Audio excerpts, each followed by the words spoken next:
This is the X&C Podcast, your Xbox newscast, featuring Colteastwood and Mag, hosting industry interviews and gaming talk live on YouTube every Monday night at 5 p.m. on the West Coast, 8 p.m. on the East Coast. For all of you listening around the world, X&C Podcast is available on demand on Spotify, Google, and Apple Podcasts. Welcome to the show. Join the chat, hit the like button, and let's get into this week's topics with the Xbox newscast. Welcome to the X&C Podcast. Thank you for being here on a random Sunday. I am here with my longtime collaborator, friend, and former terrorist regime, as we do in the console war. It's Gaz, Septic Sauce. How are you, bro? I'm good, bro. How you doing, man? I'm good. I'm in a good mood. I'm doing good. You are? Why Yeah. are you in a good mood? Xbox is dying, bro. Xbox. Well, I mean, I don't need Xbox anymore. I've got everything else in the world. No, I'm doing good. Thanks for asking. Yeah. Last time you were on the show, we just hung out in London, so that was like, I don't know, 3 or 4 months ago, and I was the fattest I've ever been. I was pregnant. Me too. Hashtag me too, bro. There's a picture of me holding Colt's belly, bro. It's just like a huge belly. Popping out. It was a chubbalard of a time. All respective to what we're used to for our bodies. I know people always say, "Oh my gosh, I'm so fat," but just in the least bit of shape that I've ever been in my life, and now it's like no more doing stuff. But I'm in a good mood. What have you been up to?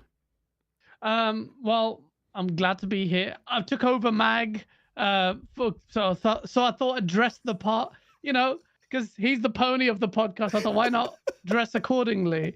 Hey, you know what? Xbox sucks. Oh, wait a minute. This is not Crossfire podcast. I mean, Xbox is nice. Yeah, Colt. I like it. I love it. Love it.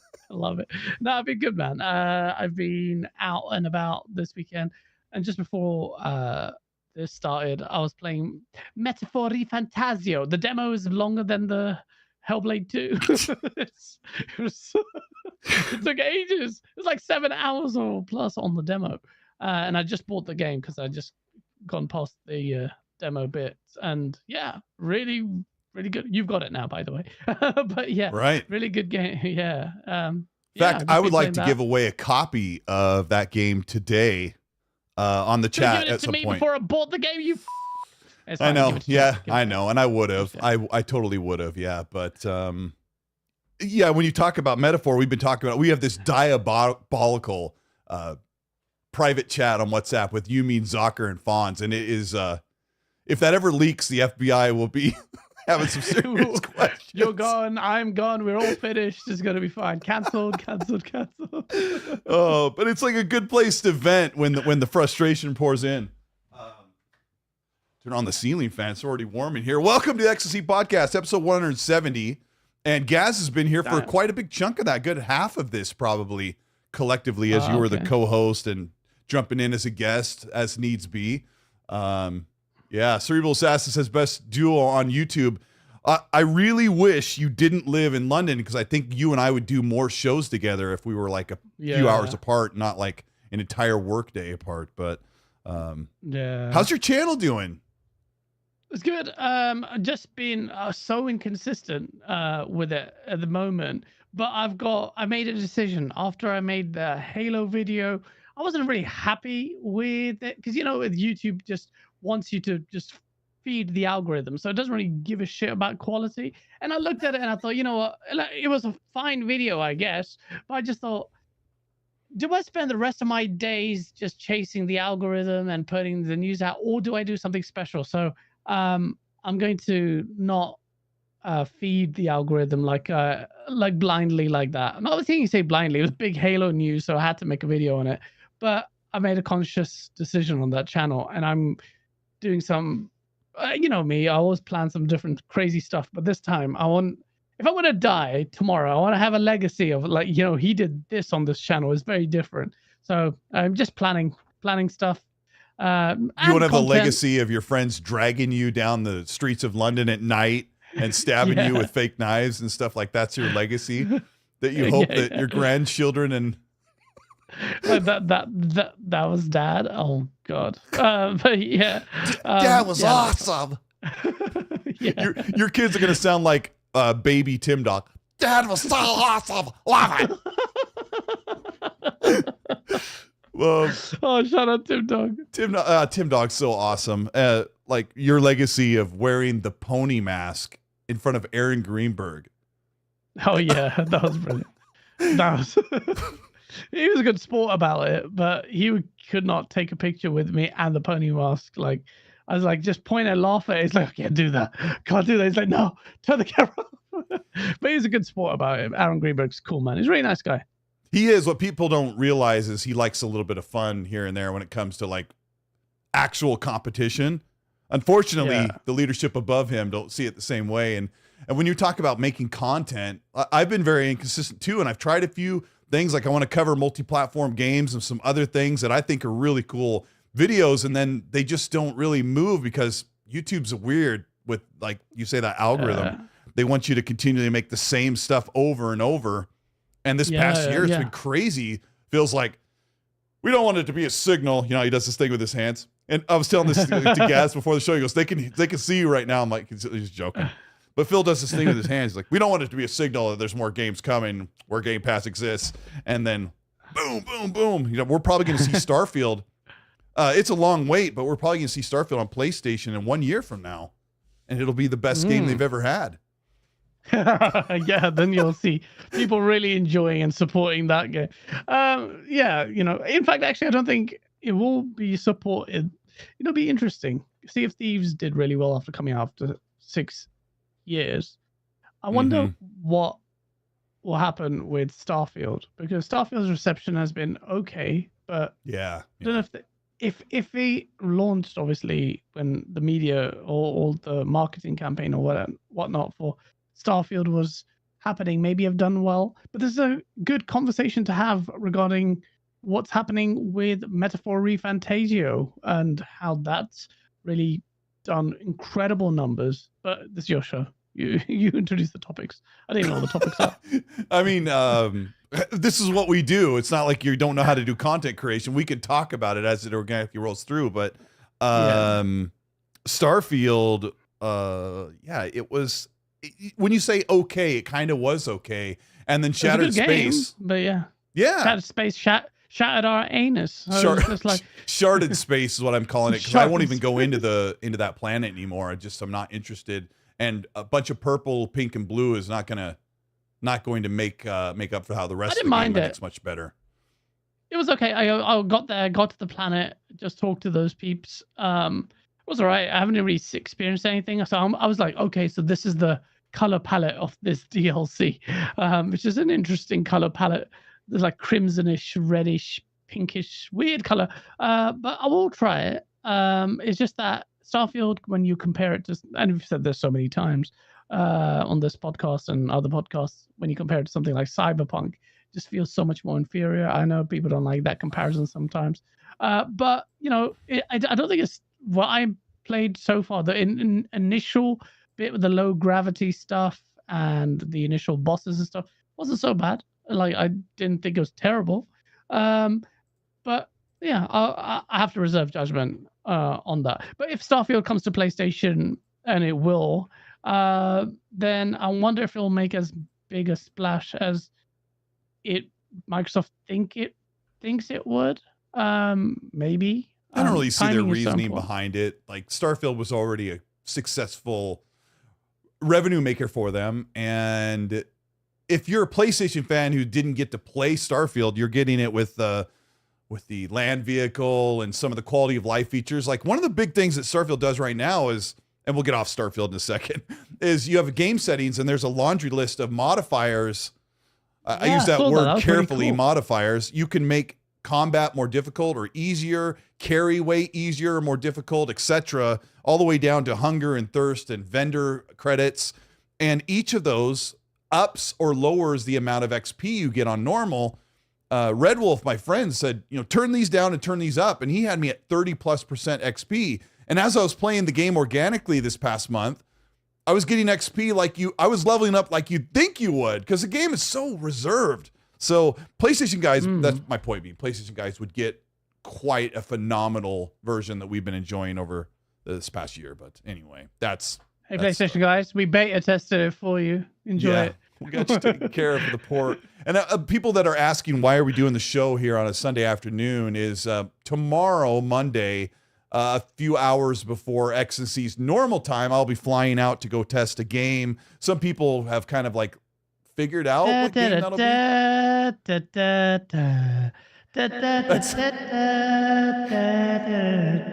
the A-Team theme. Oh shit. Dun, dun, dun, dun, dun, dun.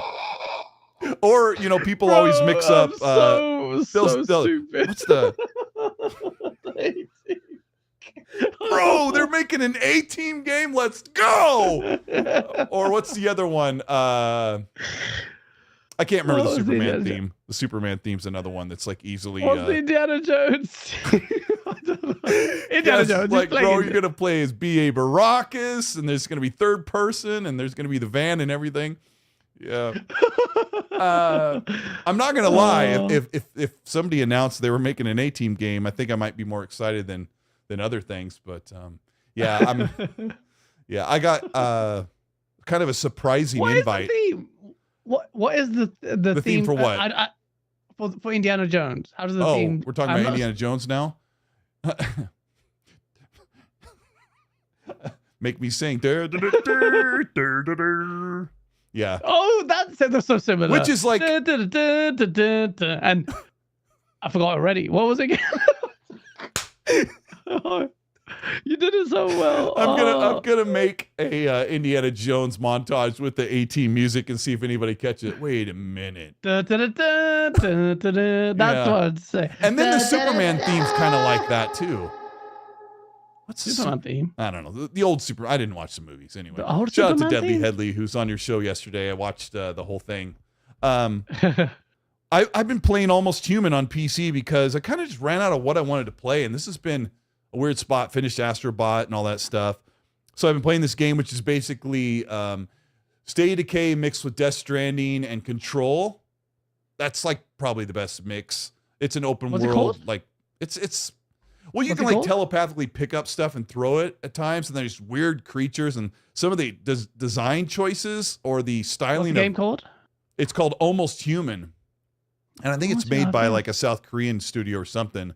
So You were playing that. You shared this clip that was just a really cool third-person game. Yeah, and I think you were that's playing it. with Red Wolf. Was that it? Oh no, that's Off the Grid. I also played Off the Grid, which is a battle royale where you have robotic arms and legs, and you drop in, and if you don't drop in correctly, your legs will break, and you have a countdown to where they like cinch back onto your body. But yeah, you can. Bro, that game looks sick. I think you'll like it. You have like a jetpack. You can use at all times. You can, like, you saw me rocket off of that top of that building after I took somebody out. And The game looks sick graphically. it's like as Apex. well. You open chests and you can get like a higher tier arm or legs, like with like a super punch or rocket propelled grenades or something. So Is it you ready PC for only? this? You ready for that? Yeah. No, I think it's on Xbox as well. It's called Off the Grid. And you ready for who is the producer on this game? Now I'm going to butcher his name, but it's made by Neil Blomkamp. Neil Blomkamp? Yeah, Neil Blomkamp. Yeah, the District 9 What do you make dude. again? Off the Grid. Neil Blomkamp, the guy who made District 9? Yeah, he's like directing it and involved. It's like, I don't know. It's a little bit rough, but there's an Bro, I love insider District beta. 9. District 9 was one of my most favorite movies ever, man. Yeah, I figured you would. Just like, New Kick says it runs Because- like shiz on PC. Yeah, I dumbed down a bunch of settings. It's one of those things that, you know, it's prawns. The prawns in here. The There's prawns. prawns in here. We got fucking keep a gun lollipop. on him. This, Remember that? Lollipop. yeah. Your lollipop. Yeah, that That movie is actor so is good. brilliant. You're so good, man. They made that off. I think we've talked about this before on the podcast. We made that off the debris of the Halo movie that was supposed to be made. Vickers, keep a gun on him. There's weapons in here. That's all I remember. Yeah. It's just a sick. He was sick supposed to movie. do that District whole 9. Halo thing, and it fell apart. Yeah, Yeah, District I 9 is think- amazing. Yeah, District 9 was classic, man. Such a Yeah, good movie. that's anyway. So That's how you. he's directing this multiplayer BR game called Off the Grid. It's basically, He has something to What? do with it. Yeah, it's super weird, but I've been playing that. Yeah, so I've been kind of weirded out on what I want to play lately, and you guys are playing Metaphor Refantasia, which everybody loves it. Fantasio. And Fantasio. Yeah. It just gets you hooked, and mechanically it's really good. I know you've never really played the Persona games, have you? No, I tried them. Persona games are really good. Persona 5, I was really enjoying it, but just because of my busy life, it just felt like I needed this to be on a handheld. And I feel the same thing with the Metaphor Refantasio, but I'm really enjoying it with this high quality anime cutscenes with really good game design. I'm starting to have an affinity with the characters. I was struggling with the demo. But, you know what's really cool was they have this narrator when you're playing the demo and like, hey, by the way, this is the demo, and we would be honored if you felt like the purchase of this game was warranted or something like that. The way they phrased it was so good, and it's just like, hey, you finished the demo, and if you finish this one mission, the demo's over. But if you want to extend it, then go for it. And it had this real sizzle reel at the end, and I was like, Oh, that's cool. At this point, I was committed to it because it looks so great. The game apparently opens up later on really well. The open world design is quite. I just like it. I just really think it's solid, clean, nice UI. Combat system's really good, and a lot of people who for ages have kind of cried about turn-based games. I think what you're gonna find is a resurgence of turn-based stuff coming back, and I was talking about this on my show yesterday. You may even see potentially the mainline Final Fantasy games then going back to their roots and going back to turn-based, because I don't think it takes away from the fun. It's actually quite good, quite chilled, where you don't have to be sitting there constantly reacting. Just let it play out the combat, do some work. Just go back, play it. Really nice. How long is the combat after you hit like X? I mean, it's just quite. There's a lot of combat. So I'm doing a dungeon right now, and there's a lot of combat to go through to get to the final boss. And it's just super chilled. It's just nice to have a chilled game to play as well. Not constantly you have to divert your attention elsewhere. Because when I'm working from home, then I'll try and segment an hour or something in between the day to play a game. Whereas Metaphor Refantasia is just really nice, running in the background, play it, stop it, then do some work, go back, do a mission. It's really good. It's not for everyone. I don't think you'll like it, because if you don't like the anime stuff and then you might not really feel the vibe. It literally drives me insane when I see it or interact with it. And the reason why I know Metaphor is incredible is because Fonz likes it. And if Fonz likes it... Fonz likes it? Yeah, Fonz likes Metaphor it. Refantasia? Yeah. Fonz likes it. So if Fonz it's good if Fonz likes it. No way, Fonz doesn't like it. But Fonz, he grew up watching anime stuff, and I didn't. And it's just really hard to explain to people that when I see it, I'm like, I can't help it. Yeah. So apparently...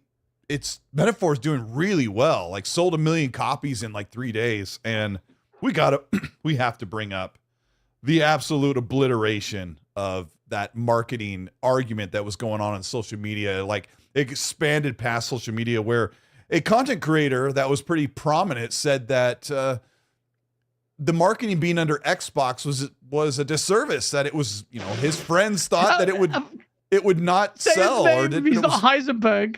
Freaking Mighty Queef he's talking about. A prominent freaking content I couldn't creator. remember his name.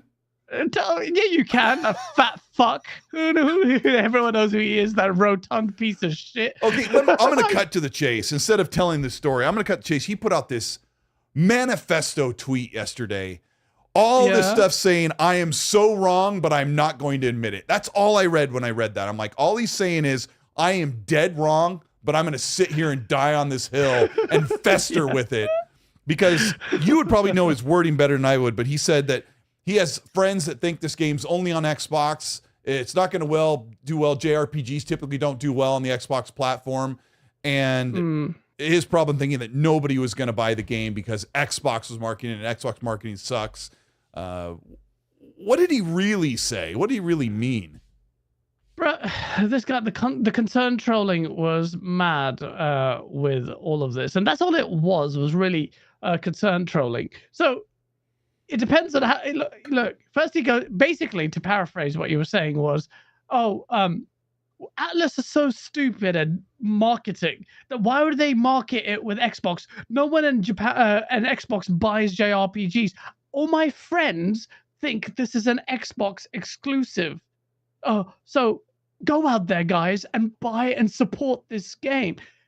The reason what he's saying is Atlas are crap at marketing. The game's going to do badly because no one buys it for Xbox. So I'm imploring everyone, please, for the bottom of my heart, buy. What else could it mean? What else could it mean? So why on earth then is he now so utterly defensive over the fact that not only did this game do well, it became the best-selling game of Atlas's ever and the biggest pie on his face. Now, it wouldn't be so bad if this melt actually just said, hey, contrary to what I thought was wrong, the marketing didn't hurt. It did really well. But you know what he did?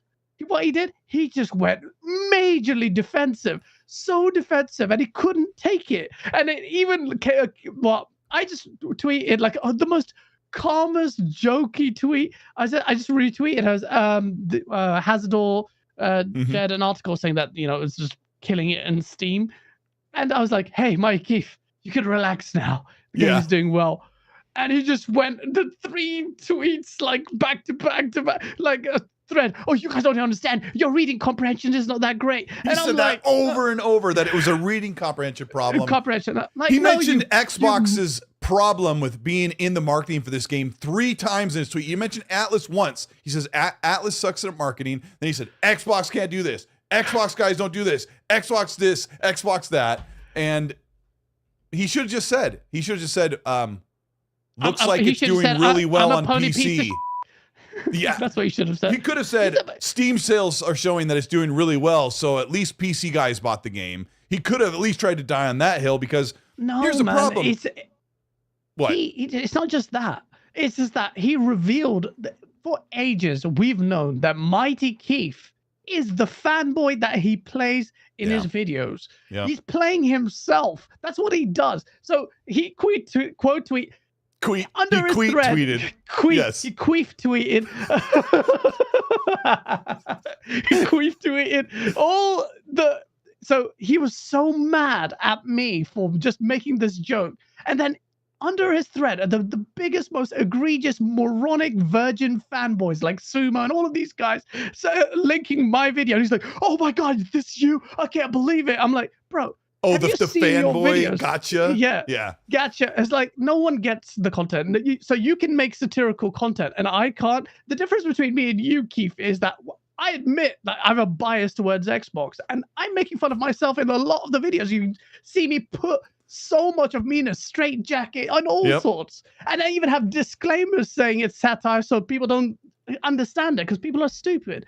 But this guy in his videos, he's just like, have you seen his content? I can't even watch his content. You think my content is cringe? I'm just sitting there singing a song, making fun of myself. But you're there like, hey guys, hi, Mighty Keef. And he's talking to himself like he's got a schizophrenic, sitting there crying. He's like Gollum Smeagol. And so he's playing himself. And the way it's much funnier. Mighty Keef is much funnier when he's not the fanboy he is. But now that he's exposed yourself. He's exposed himself multiple times. But when he's done it over something so harmless, then you just think, well, you're never going to be funny to me. Like, okay, you don't care about whether or not I think you're funny, but I think the vast majority of people realize you are the fanboy that you are mocking in your videos. And it's just, you're so defensive over it. And he just won't admit he's wrong. And it's like, oh, well, if Xbox sales are really high, maybe then you have a point. I'm like, no, you melt. You were literally saying that the game would suffer, and Atlas was stupid for marketing it with Xbox, and the game just skyrocketed. So shut the up and go and inject some Ozempic into yourself, you absolute melt. Well, I don't understand the double, the triple, the quadruple down, the multiple replies and tweets over and over. Sometimes you say something that's like out of pocket, or you say something that just doesn't line up. Like I made the mistake, I didn't have the 8 gigs of RAM in my PC build, and I fixed it as quickly as I could, ran out of the shower and got dressed and fixed it as quickly as I could, right? Seriously, I did. But then I just shut up about it because it was an honest mistake. I didn't say a word. I didn't fight and argue with people on Twitter because I'm like, there's no reason. It was just an honest mistake. And then I've got on the show and said like, oh yeah, I totally forgot to put the 8 gigs back in there when I was trying to line up the graphics, blah, blah, blah, whatever, right? Yeah, but he doubles and triples down. And when he wrote the manifesto, I'm like, dude, why don't you just say I was wrong? Metaphor is so good, it sold itself. He could have at least said that and took Xbox out of the equation, so he doesn't have to admit that Xbox's marketing worked. Xbox was marketing Metaphor. I don't know where. I don't watch TV. I don't listen to the radio, but it marketed it somewhere and is doing really, really well. And people, this whole thing, like I won't admit I'm wrong on Twitter of all places, is so obnoxious. Bro, you know what? It's just like you can't even take a joke, yeah. So then you're just a melt. You're a complete utter melt, and then you got destroyed. Even Mighty Keef's got 125,000 followers. I've only got a few, and in his own thread, he's getting mugged by me. Why? Like why? Like what? Because you're just a melt. Like he knows who you are. He was afraid. He had to have a big argument. Yeah, he had saved one of my older quotings. He's like, hey, stick it to your business, bro. What is this you? And I just murked him. I said like, well, yeah. I'm like, that's an old tweet from last week. You were saving that? Because I know you're a fanboy piece of shit, and I can't wait to destroy you in my video. I can't wait. I'm just so busy this week, but I can't wait. He's just a melt. There's so many melts. Like me and you get all the time for being fanboys. Sure. And we admit it because at least we're genuine. At least even in the comedy that I do, it's self-deprecating, and I can sit like I'll take it on the chin. Like, all right, you know what? That was Xbox L. We laugh at ourselves about it. But this guy goes, but why is it all Xbox fans are like this? Whilst simultaneously underneath him are the worst of the worst of the worst of the fanboys, like all the people that Mag was on a podcast with, all the Star Wars. You remember the Star Wars Virgin Incel crew? They're the top likes. You got the Sumo. You got Nick Marseille. That it's like the Forever Physical crew is there. Bro, he's got the biggest pony following and the biggest ponies liking him, and he's sitting there complaining about how Xbox people are so weird because he can't stand being wrong on a minor point about marketing, and it goes to show. Well, why does he think Xbox guys are arguing with him about this? It was an asinine thing to say. And yes, you and I be the first one to admit if he asked for us to take the mic, we'd say, yeah, Xbox's marketing sucks, but some of their games do really, really well. So the point is this, that the original point was so, and this is where I had an issue with, because he became really defensive there as well. It's like you are resigning Xbox to failure. So the moment they try it, you don't say anything. He said, oh, well, if PlayStation did a multiplayer thing, I would say the same thing. Hello, what about Call of Duty for the last God knows how 10 years that did you open your trap about that? You absolute hypocrite. Just shut up, man. We know you're a fanboy and you play yourself. So the whole facade is over, the veneer is cracked, and I'm going to be there to break your anus. Bam! Well, here's the worst part. You literally have these PlayStation guys Mighty Keef's tweet was a gatekeeping tweet. He was saying Xbox shouldn't be marketing RPG or JRPGs. Xbox shouldn't be involved with anything that was previously run by PlayStation. He's gatekeeping that. And then he says, then, another day, people like him will say, well, why isn't Xbox marketing JRPGs? Or why isn't Xbox getting into the Asian market or JRPG market, right? They say the same thing at the same time. This is always the problem. It always goes back to, and we'll get off the fanboy thing in here a second, because we got even another fanboy I wanted to bring up, but they always say Xbox has no games, and now they have all the games. All of the rules have been changed. They just bought that studio. They had to acquire them. They didn't own that game before. That's not their franchise. And or this doesn't count because it's not a third person sad dad open world simulator with stealth elements, all that crap. It gets so old. And I've been one of those guys over the past year or two has kind of learned how to say, hey, I don't know if this Xbox game's going to be very good. I don't know if this Shattered Space, I said this on the show for like a month. I didn't get free early hands-on with it. I don't think Shattered Space is going to land. It doesn't look that interesting to me. It's like the lowest rated DLC in a long time. So, yeah, I don't know. I mean, there's a lot of noise made about Shattered Space. I was never high in my esteem of this DLC is going to blow people's minds. I was looking forward to it, and it seems to be okay. But when people are comparing this to something like Phantom Liberty, then it's like, right, well, that's a bit too much. I haven't completed it, so I reserve my judgment on the DLC. I thought it started off well, but I think going back to Starfield after playing a few other games like Cyberpunk and completing it, I just thought, you know what, this game isn't really all that. It won't stand the game of the gen tag. But if you upgrade it significantly, then perhaps you may see that. But it's a great game. Starfield was a great game over the year last year when it came out. I really enjoyed it. Got stuck in the story. Loved the music. Had some major, as you can see in my review, major faults with the space travel and all of that. I think ultimately that game, a lot of people said wait for the mods, and the 60 FPS thing, it's not a mod, but the 60 FPS mode, great mode in there. But I just think as much as Starfield shoots for the stars, the ceiling for it is quite short, and it needs some really compelling content for me to be really persuaded by it. But I also feel like, Colt, that engine is holding it back and holding Bethesda back. And I feel like they need to move beyond creation. I don't want a trillion loading screens with the Elder Scrolls coming out next. Yeah, I guess the loading screens can be obnoxious, and you end up circumventing them by, holding X to. I like the physics stuff. I don't want that to go away. I don't want that all the trillions of things you leave in a room and come back after like 10 hours and it's still there. That stuff. I'm saying maintain that, but upgrade that engine. So whether or not it happens, I don't know. But yeah, Starfield. I think that they sort of settled when they made Starfield. They're like, what are the bones that make a Bethesda game? Like what are the bones that make Fallout and Skyrim and Elder Scrolls do their thing? Let's do that in space and let's expand it to more locations.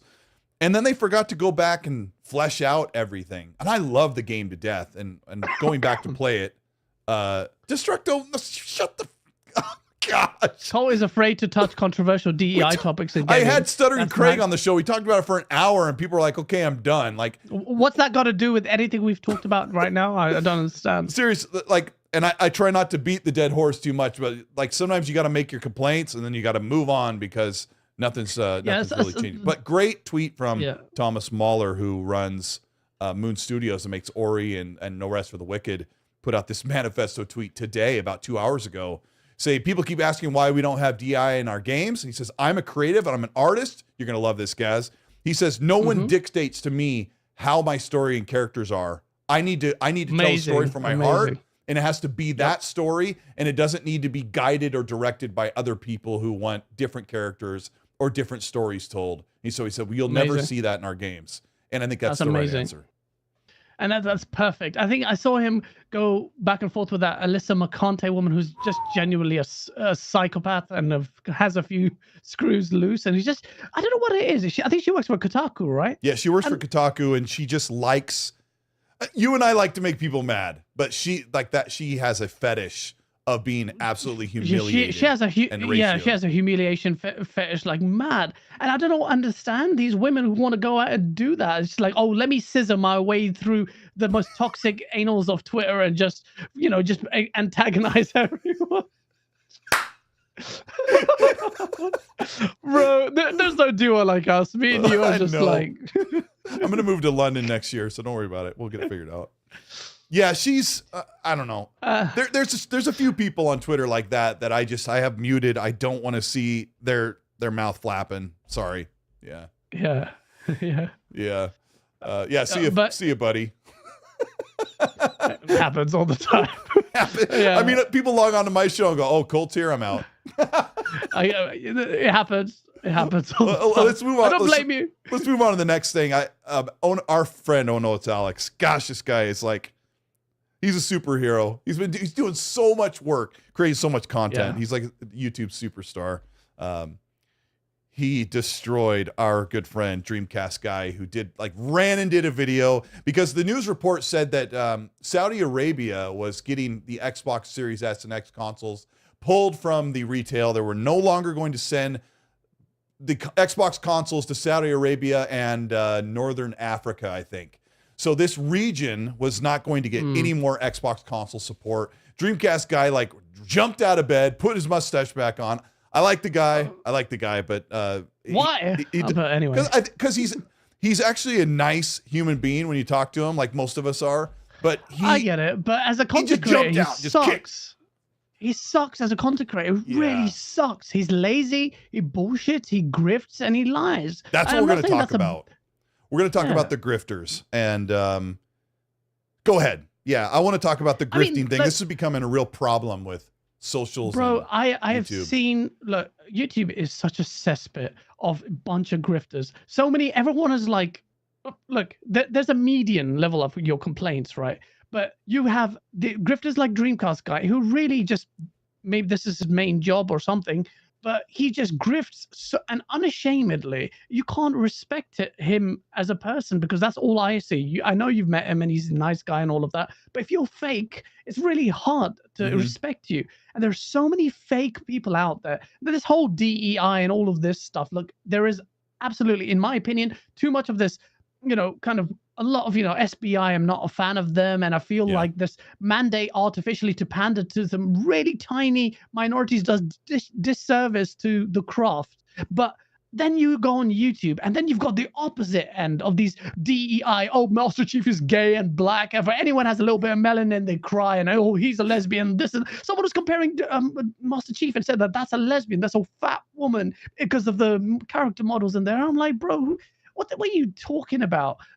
And there's so much BS dumb shit content from people who are proven to be fake, and they were saying the opposite thing. Like we had this chick Melanie or something on Twitter, she was like, "Oh, Melanie Mac, this woman, I swear to God, is an absolute freaking vapid moron." Literally proven that she was talking about Tomb Raider. She was saying, "Oh, I really like her." The old tweets, I love her muscles. I really love that she's really all of that. And right now, she's like, "Oh, this is what Tomb Raider is now," and pointing to her muscles and how woke it is. I'm like, you fake. And all the incels just lap it up. And if you saw, and this is why I hate Grums. It's the Grums got, do you see the Stellar Blade petition? You see all the biggest virgins of life. Yeah, my sword. You have my sword. You have my shield. And it's just like, bruh. Look, he's got a foam Zelda sword. It's hard you have my sword. Oh my God, there's so much. So these grifters actually take real concerns about the craft. Like David Jaffe, he's a very progressive leftist. Yeah, he is. Guy, and he can understand that and appreciate. And I think a lot of people, just because he's got a trans child, they really don't give him justice. And I think that's a bit really wrong, even though I don't agree with his views. I had a show with him. Me and him were back and forth about his son, a trans son. But we respect each other. He understands that I have different views on it. And me and him have a back and forth, but even he admits there's an overcorrection. We're trying to pander to some minorities and really just check. And the problem is, it's not that you're pandering to, people of color or lesbians or trans or all of that. It's the way it's been done and the way it just completely takes away from the craft. The implementation is bad. You have games like Suicide Squad is ridiculous. Like you're making, and but every time I talk to gay people, you know what they say? They say they hate that shit because it puts a target on their back. Yeah. And they hate it. I haven't met one gay person who actually likes that stuff, in a gamer as well. But you know what I mean? They just don't like it because they're like, it's taking away from the craft. But what happens with these grifters? any legitimate concerns just get taken down the toilet because you got fat grums that scamming failure with this bullshit scam of a game sitting there crying about it with the stupid bang bus legacy where he spent God knows how many millions on his bus that no one. It's these morons, man. Like, I don't understand how they have a following because they're obviously lying. Yeah, do not Google bang bus. But yeah, like. This Sweet Baby Ink is toilet. It's poison, and it's a consultancy group. But a lot of companies, it goes deep the rabbit hole of why they do this. And it's a problem that afflicts Hollywood and gaming. Mm-hmm. But at the same time, you've got grifters on the other end, and everything is extreme. Just like politics, it seems like one side is so far this way, one side is that way, and all us people in the middle are like, right, great. We're just watching these two sets of absolute psychopaths go at it and completely dominate the discourse. So I'm just out here like Malcolm in the middle, just getting bukkakied on by incels and by leftist scissoring people. Alyssa McConte, Grums McConte, the most toxic sewage semen just billowing on my face. It's a Sunday right now.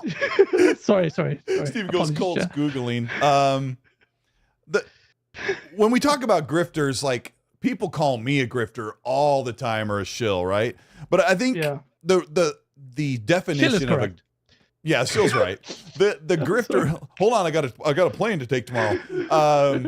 The grifter definition right now, when it comes to content creation and people on social media, I think really is the people who don't really believe what they're like, the flag they're waving. They're the outrage culture, and we saw a bunch of it. And I was a victim to some of the outrage of Halo's reveal. When Halo got the reveal for Unreal Engine 5, there was this chief of staff or Halo's Unreal Engine 5 reveal. Okay, what did you get? What happened with the outrage of the guy that says, well, I don't really like guns, but these guns have laser beams, so I'm okay with it. And then there was the chief of staff who had the pride flag in the background and used pronouns, and everyone's like, oh my gosh, this person's making Halo. And I got on the phone with one of my close friends and says, I talk to people that work at Xbox. She is not a producer or a director. She's a chief of staff. She's this is going to sound sort of rude, but buckle up. She is a glorified office administrator, like a secretary. She schedules. I had the same conversation in my Discord. People don't know what chief of staff is. Go research what a chief of staff role is. And there was a Molotov cocktail raining down about that. So this is the problem, right? I saw that, and Fratanga tweeted it, and I joked about the fact that Cortana's model is going to be basically an ironing board because they keep reducing her curves. Yeah, but that was a joke, and I was like, "Oh, do you really think this is gonna happen?" I'm like, "Bro, just." It's a joke. Obviously, Cortana's not going to be an ironing board, you absolute. But I just, it was silly. Who cares? But you don't look at the role. You don't even see, oh, look, she's advertising these jobs, though. Like, doesn't mean she's going to freaking sit there and interview the people and say, oh, you're really the system designer here? Tell me about the full stack CC++ code 015. She's not fucking idiots. People are so dumb. Like, listen, Google what her job role is and see if she'll have any impact on it. Now, compare that to the creative guy, and that's where it pissed me off. Is like the creative director. It seemed like, I don't know if he's there now or whatnot, but he's like, the guns. I hate real life guns. Real life guns. It makes me so excited. But luckily, Halo has fake guns, so I'm okay. I'm like, just shut the fuck. It looked like it was on reset error or some crap. But he should have said, I'm glad I'm not working on a game that takes place in real world conflicts, like over in Afghanistan with real guns. Afghanistan. When I read that, I'm like, you have to, when you're in the public eye like that, you need to be a little bit careful about how you phrase things. Like, maybe that's what he meant. I'm glad we're not doing a Fallujah game that's realistic. It's more of a fantasy. But I have been. His tweet, what, been to Fallujah? Come on, man. What are you saying? You and I have been like banging the drum that we want Halo to be more modern and more. Thank you. Mature. More mature. We've been talking about that. This is the problem. Teen. And now we're on bro. This is the problem with Halo Infinite. Like, we were so disappointed, and so many Halo fans were so disappointed. And you want violence, and this Unreal Engine, they showed off the flood stuff. that would be, make it super. Violence is good, and in Halo, you can be violent. I'm sorry, Phil Spencer, don't be like, not everything has to be violent. Shut up, Phil. Like, Halo can be a little bit mature, and the old games have had that maturity. So, and that it was doesn't my have to be concern. crazy. Like, you don't have to blow people's heads off, but with The Flood, with at the way least. that At Halo least the feels, Flood, yeah. yeah. And I think somebody Yeah. said that the Flood, you could dismember, limbs would come off and stuff like that. But you can push a little bit of the mature, violent envelope with Halo, and still, it in and of itself would dial it back enough to be like, okay, this is acceptable for a rated M game, and they were all rated M until 343 took over. Fucking 343. The last two. You know the what? last two.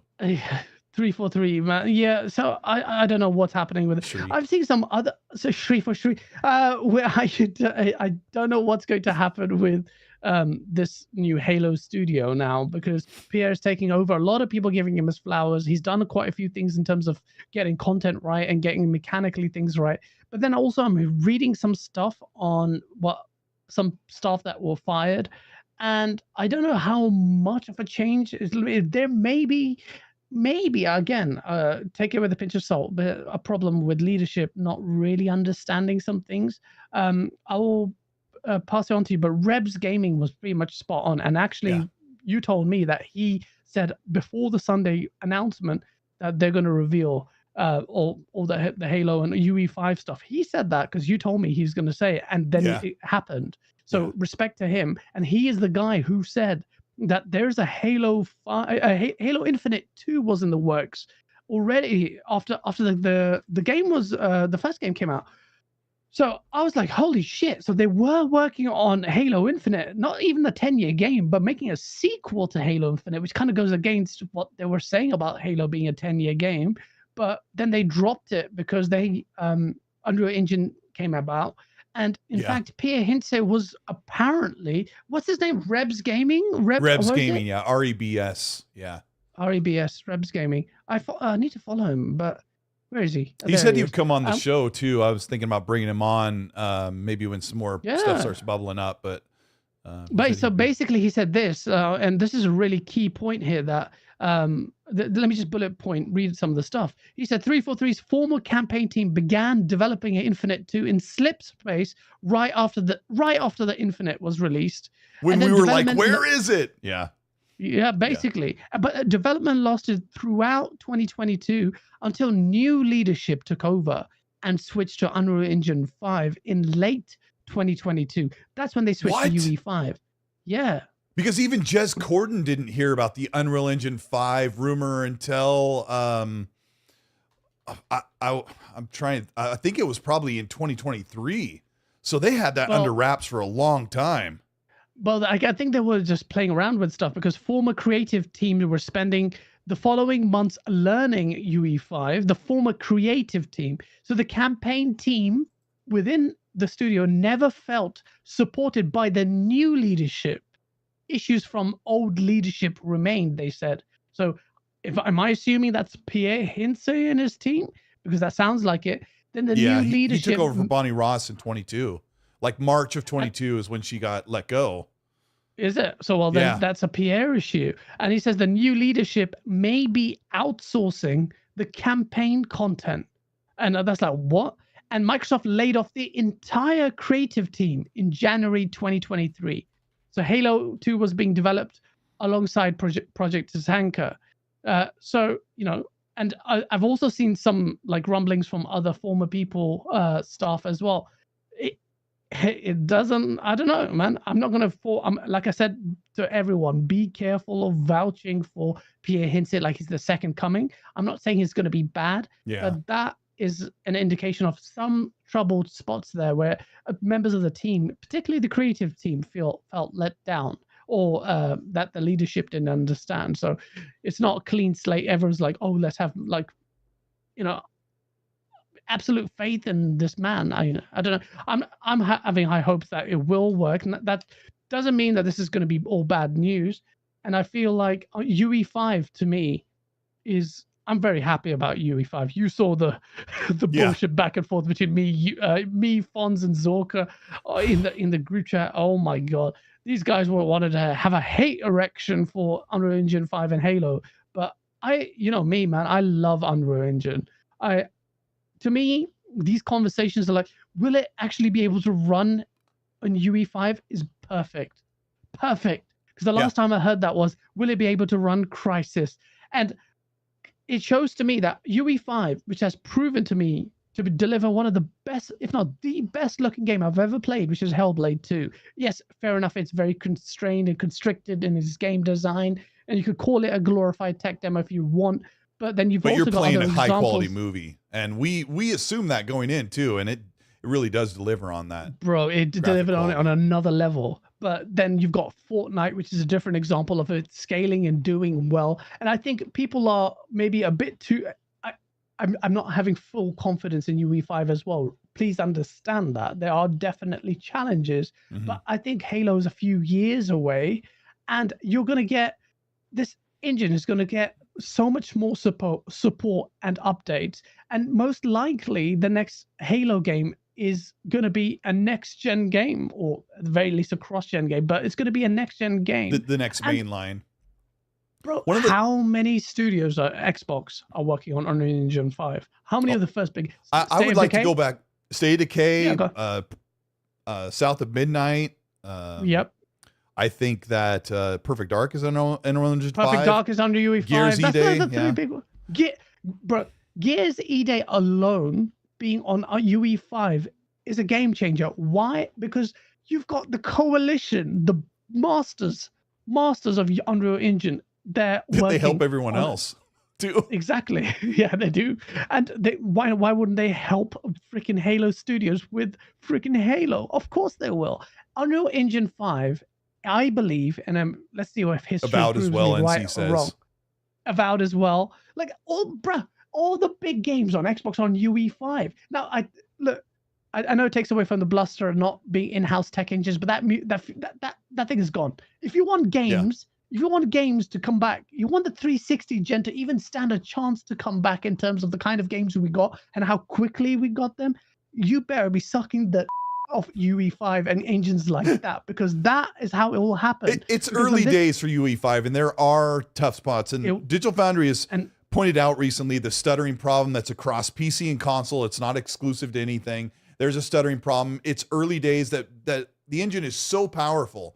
And if you really, those of you watching, shout out to everybody at 550 people here at Like Button. We're doing X&C on a Sunday. If you really want to believe that Halo is going to be good again, or it's going to be flagship again, there are two things working for it. And one is Unreal Engine 5, meaning that all the people working there can be pooled in. Other studios or other people can be picked from other studios or move over to work on Halo, and they'll already know what they're doing. You know, like they used to have to bring them in and make sure they knew how to work in slip space. Okay. The other part that Gaz talked about earlier was Pierre Hense is now running the studio. Should we give him his flowers? Well, they said in that vid doc that they want Halo to be a graphics masterpiece or a graphics showcase, right? Because the first one was music to my ears. Absolutely. Bro. So they're saying that, and then we know they've wiped all of the bad blood out of 343. They even changed the name and logo, which you don't like, but I don't care. It's just a logo. I'll walk on as I will, right? Yeah, it's just a logo. I think they're really trying to send that message to us that Halo is new blood. We're gonna come in and we're gonna do this right. And I will be the first one to tell you that I am just as reserved as you are, guys. That can these guys get it right, because they have the Bungie curse. Bungie's had problems. 343. It's like that Halo DNA has tainted them, right?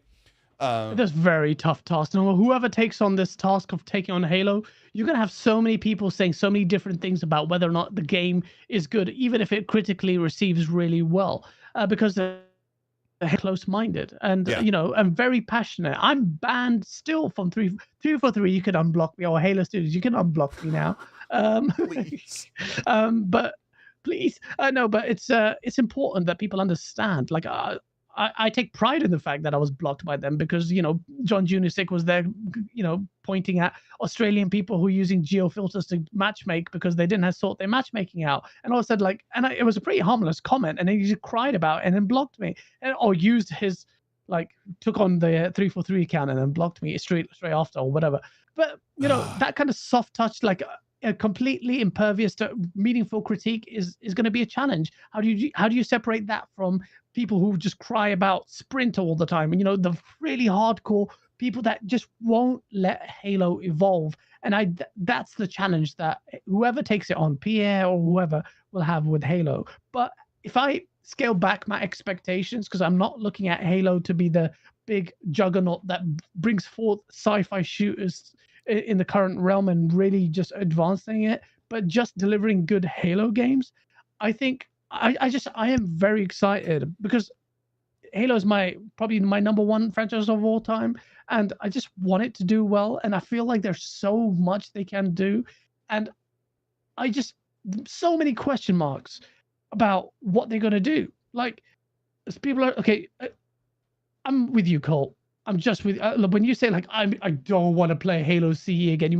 When you say that, I know. Like, I will play it again and I will be excited, but at the same time it will be dampened because I've done Halo CE to death. I just did the pass score achievements on Halo CE and it's still great. But what will they do with Halo CE? Maybe they'll refresh it, introduce some new things, improve stuff, and just bring in something like retcon it. Maybe, I don't know. But then what happens after that? Are we gonna get an actual sequel to Halo Infinite? Because despite my issues with Halo Infinite's story, which are well documented and I'm still shat on by the community for, I still think that it can do a lot with doing a sequel. They did this epic, or I say epic, grand setup of an entire game and didn't let us. They're just like, we're edging, bro. We're just edging, and we're like, let us release the endless. Let's get there. I just want to see what they do. Are they going to push that story forward? I feel like they've really scrambled the story since Halo 4 finished. Yeah, they did. Yeah, they really have. They completely messed up the story. My problem is, when do we see, I told people on my show last week, I think we see Halo Combat Evolved remake in 2 to 3 years. And if you may do. And I hope it's quick, because the wait for Halo 7 is going to be horrible. It's going to be horrible. I can't think of the word.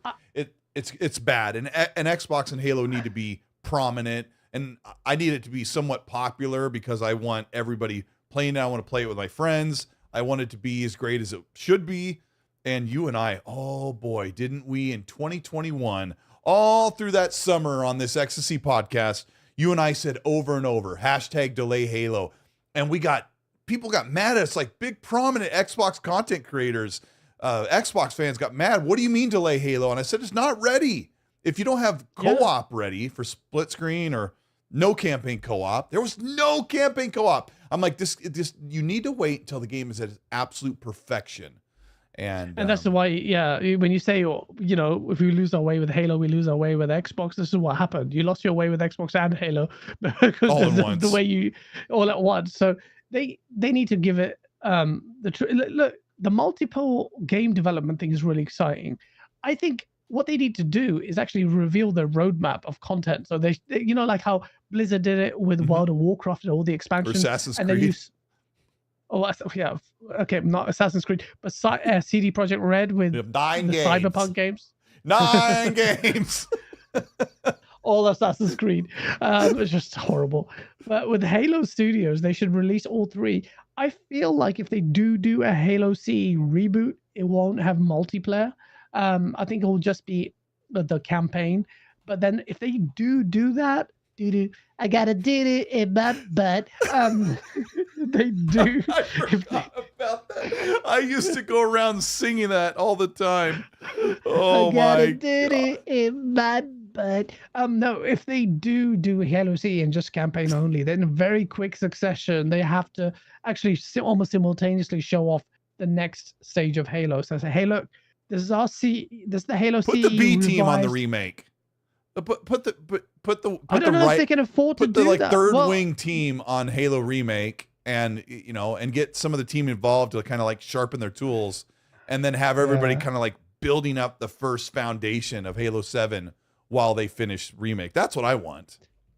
Well, if Rebs Gaming is to be believed, and I feel like he is, because he's earned his flowers by being completely right about what with the reveal and the information he has revealed about Halo, then what's going to happen is, and I don't think this is necessarily a bad thing, but they're going to be the new leadership may be outsourcing campaign content. I think that's going to be, I would love if the campaign content was outsourced to different studios, like Machine Games or someone like Somebody that. better. Yeah, someone much better. Yeah, exactly. Because I question how much these guys can deal with the creative side of things. Can they really creatively deliver something that like really different, like, story of that Halo? So, maybe. Our issues are, I don't know if you agree with me, but I've complained a lot in our chats, and I said on here on the show that I think the purists, the Halo purists, I think you said this on your show yesterday, the Halo purists have held back Halo in a lot of ways, not letting it modernize, I've said that, mature, right? Because you said yesterday, you said, I don't want sprint, and I don't want, what was the other thing you said? You were like, I don't want sprint, and you said something else. I do, yeah. Yeah, anyway. Should we catch these super chats, by the way? Yeah, let me get those. They're catching up. Look at this. See, Gaz knows how to run a show. Shout out to Eli Zapp with the $5 super, says my 2 favorite Habibis. He's got this. Thank you. Very, very, very, very honored. Thank you. KJ Wars says hi from 22 months being a channel membership. Dwayne Calavivito says, is Starfield coming to PS5? I said that early in the show. Yeah, probably. Yes. Yeah, I think so. It is. There's no reason to put it on PS5. I mean, I guess it'll sell more, but come on.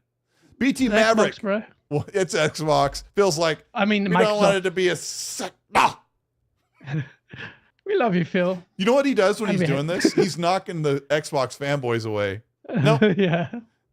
Well, hold on. Make room for PC and PlayStation. Yeah. Go away, Tim Dog. Go away, guys. Go.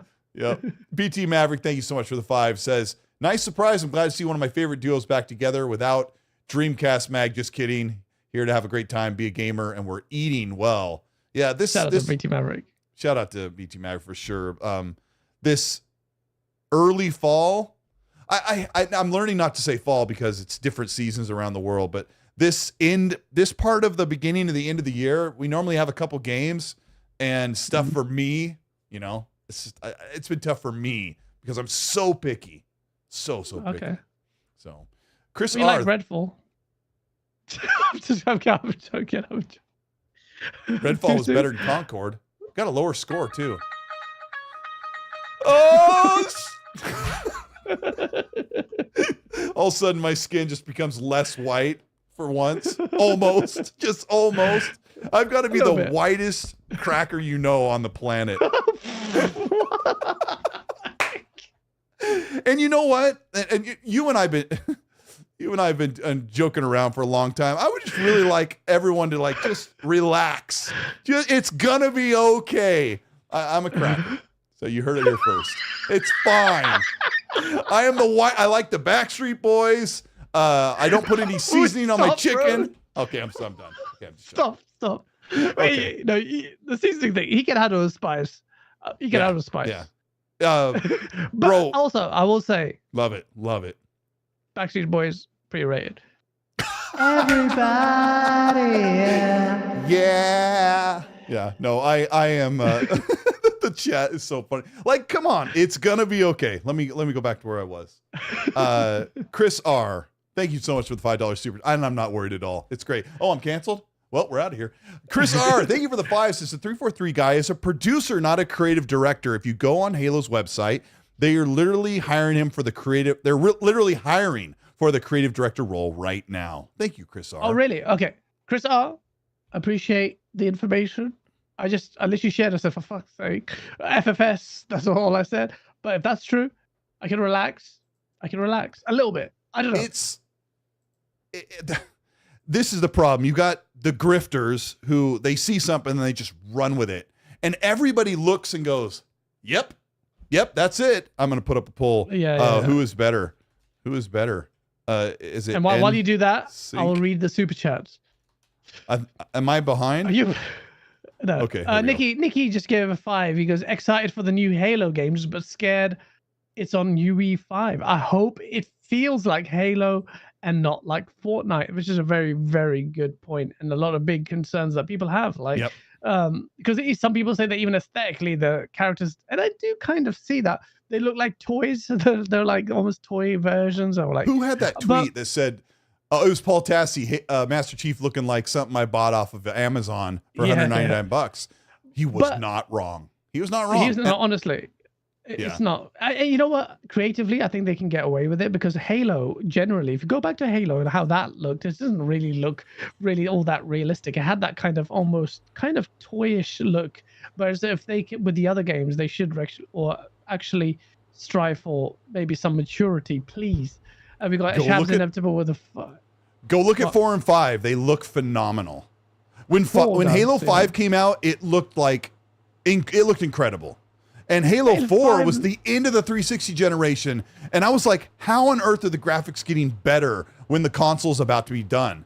And if you go play Master Chief Collection, load up Halo 4. I did this the other night, and I'm like, in a lot of ways, it looks better than Infinite. But it's a matter of preference. But some things do, some things don't. All right, one more. We got Shabs Inevitable. Thank you for the £5 and the £2 super chat. Says NSYNC Fap Kupo. What? Oh, he goes, and then he follows up with fam. But both work. Fapping to NSYNC. Okay. Both work. Okay, both Shabs. work. I'm gonna have to know, Okay, Shabs, which one's your favorite NSYNC. I am not an NSYNC fan. There's like 2 songs I like, but my wife and I went to Backstreet Boys a concert in 2019. I was like, I don't know if I want to go. And then I was like, everybody. So, yeah, it was great. It's a 6 tune. It's a 6 tune. So, yeah. That's so respect that. Here is, this is an interesting conversation. We'll totally sidestep to the next thing. Red Dead Redemption is finally getting a port on PC, which is pretty cool. But the Xbox version is stuck at 4K 30. PlayStation 5 got an actual patch, so they get it at 4K 60. Xbox gets nothing. My follow-up question to you guys is, what's keeping you from playing on PC? And I want to ask the audience as well, because money. Money. The reason why I'm not, bro, I would be on full PC now. Like, I wouldn't be playing on Xbox if if I'm waiting for the 5090. I could wait. I could just get the 4090, which is decent, more than enough. But I really, really want to future-proof my PC. And I just want it. I don't know why. Maybe I should just like scale it back and get a 4090. There's no such thing as future-proofing your PC. I know it's so true, right? The moment it comes out, it's already out of date. If you buy something fairly high-end right now, it'll last 5 or 6 years before you're like, should I upgrade? I kind of want to upgrade. Yeah. And everyone's like, you don't have to upgrade, or you need to upgrade every couple of years. But I think 5 or 6 years, you're gonna be like, should I get a new PC, or should I upgrade something? You're gonna feel that. Maybe just by FOMO, but you could build a 4080 Super like me, 4080 Super PC, or a 4090, and it'll still last you. Unless Fonz would also love to chime in on this, but I think you. I don't know. It's a huge jump, like 32 gig RAM on that freaking card. I want a.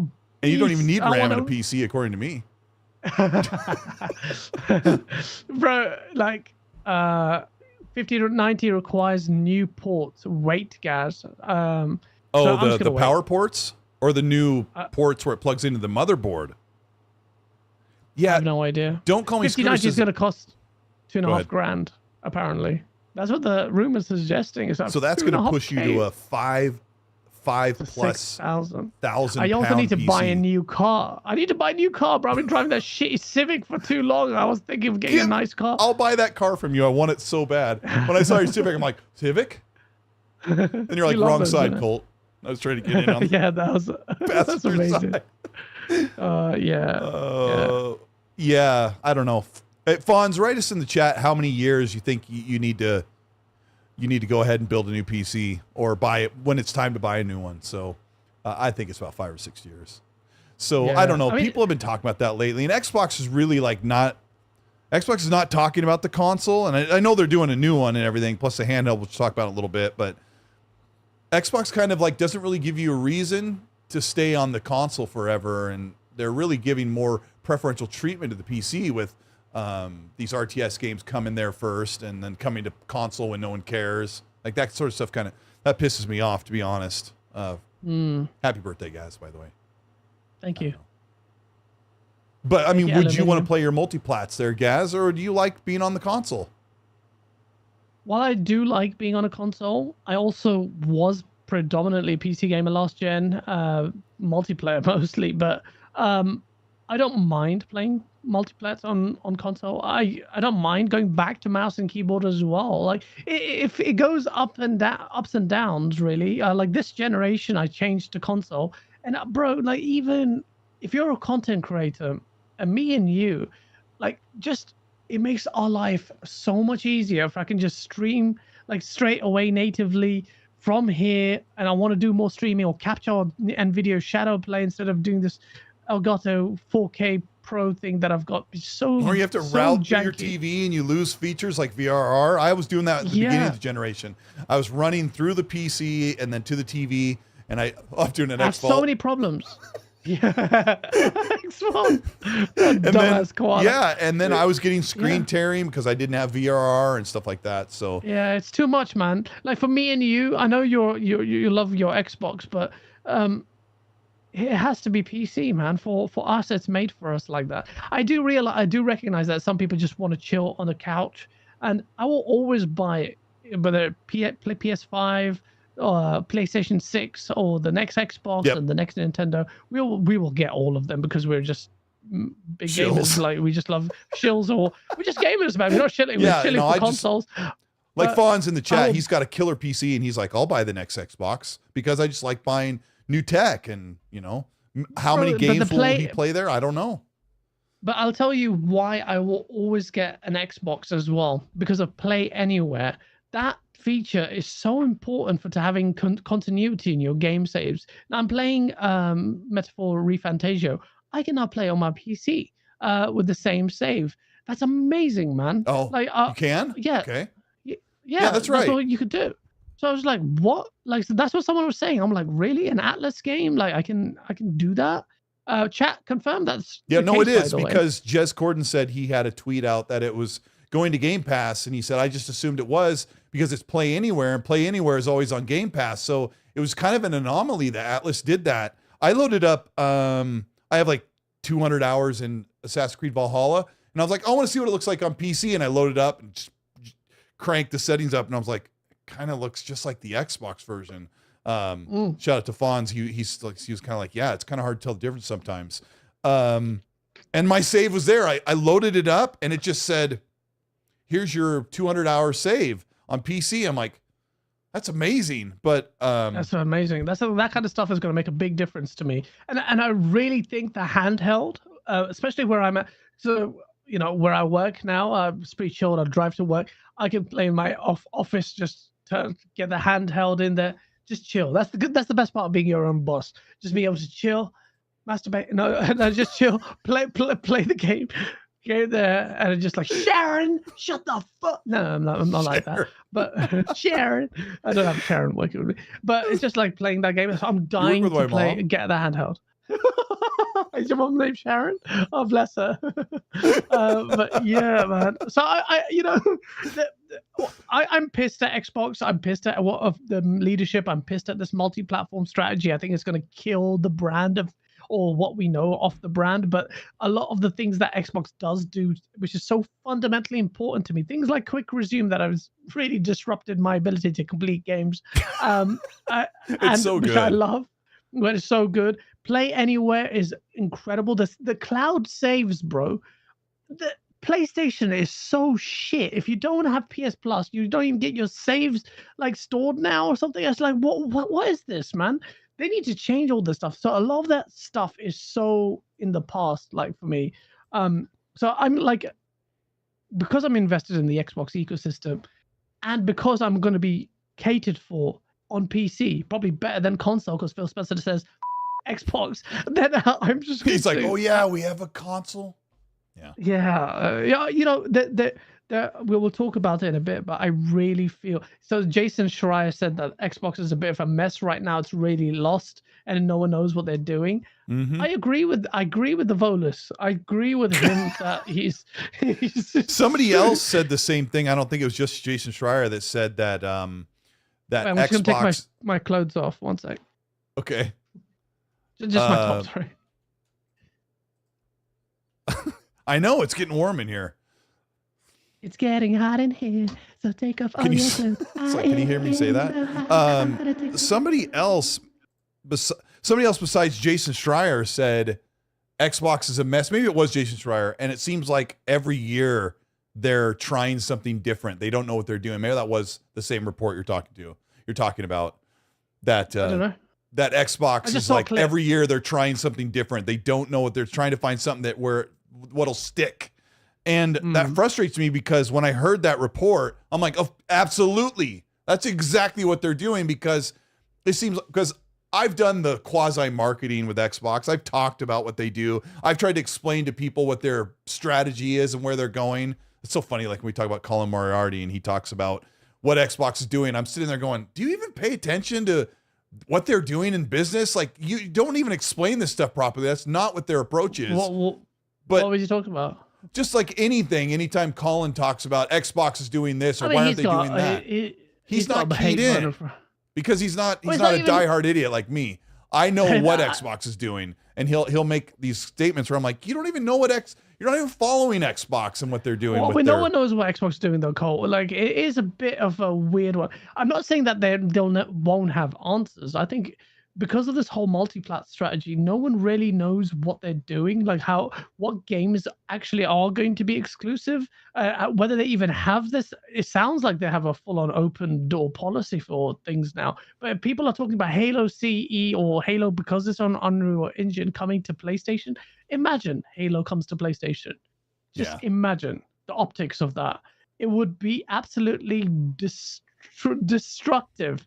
And part of me will revel in the absolute madness because it will reaffirm what we've been saying about the lost leadership. But ultimately, there may be just something that they can salvage because they're so committed to it. I think Xbox cannot afford to ignore the faithful. That faithful like me and you, like Rand, like all the Iron Lords, these like all of us, like we are big fans of the brand, and you can't deny that. Well, it's just complete denial if you say otherwise, that it's taken the wind out of the sails. This whole multi-plat strategy is really just the Xbox fan. I mean, people like us that you mentioned, we have like a little bit of a voice and a little bit of an audience that we can talk to about what they're changing. But when you say they can't ignore their core, we're talking tens of millions of fans who expect Xbox to do a certain thing and they're not doing any of that. And I'm not defending Xbox when I say what I was talking about when I say they're changing their stuff year to year. I'm laughing at it because it's painfully obvious that they're trying to find what sticks. And so far it's not really working. But Michael Pachter is a guy that people like to make fun of because they'll point out the times when he's wrong, but he said it so well. He says Xbox is forging a new path that no one has ever done before, having this cloud, putting their games on multiple platforms, having this Game Pass like no one has. Shut the fuck. You will listen to me and you'll listen good. He says Shut up, they don't know what they're doing because no one has done this before. And he says yes. Why does it start quoting Reforged Gaming now?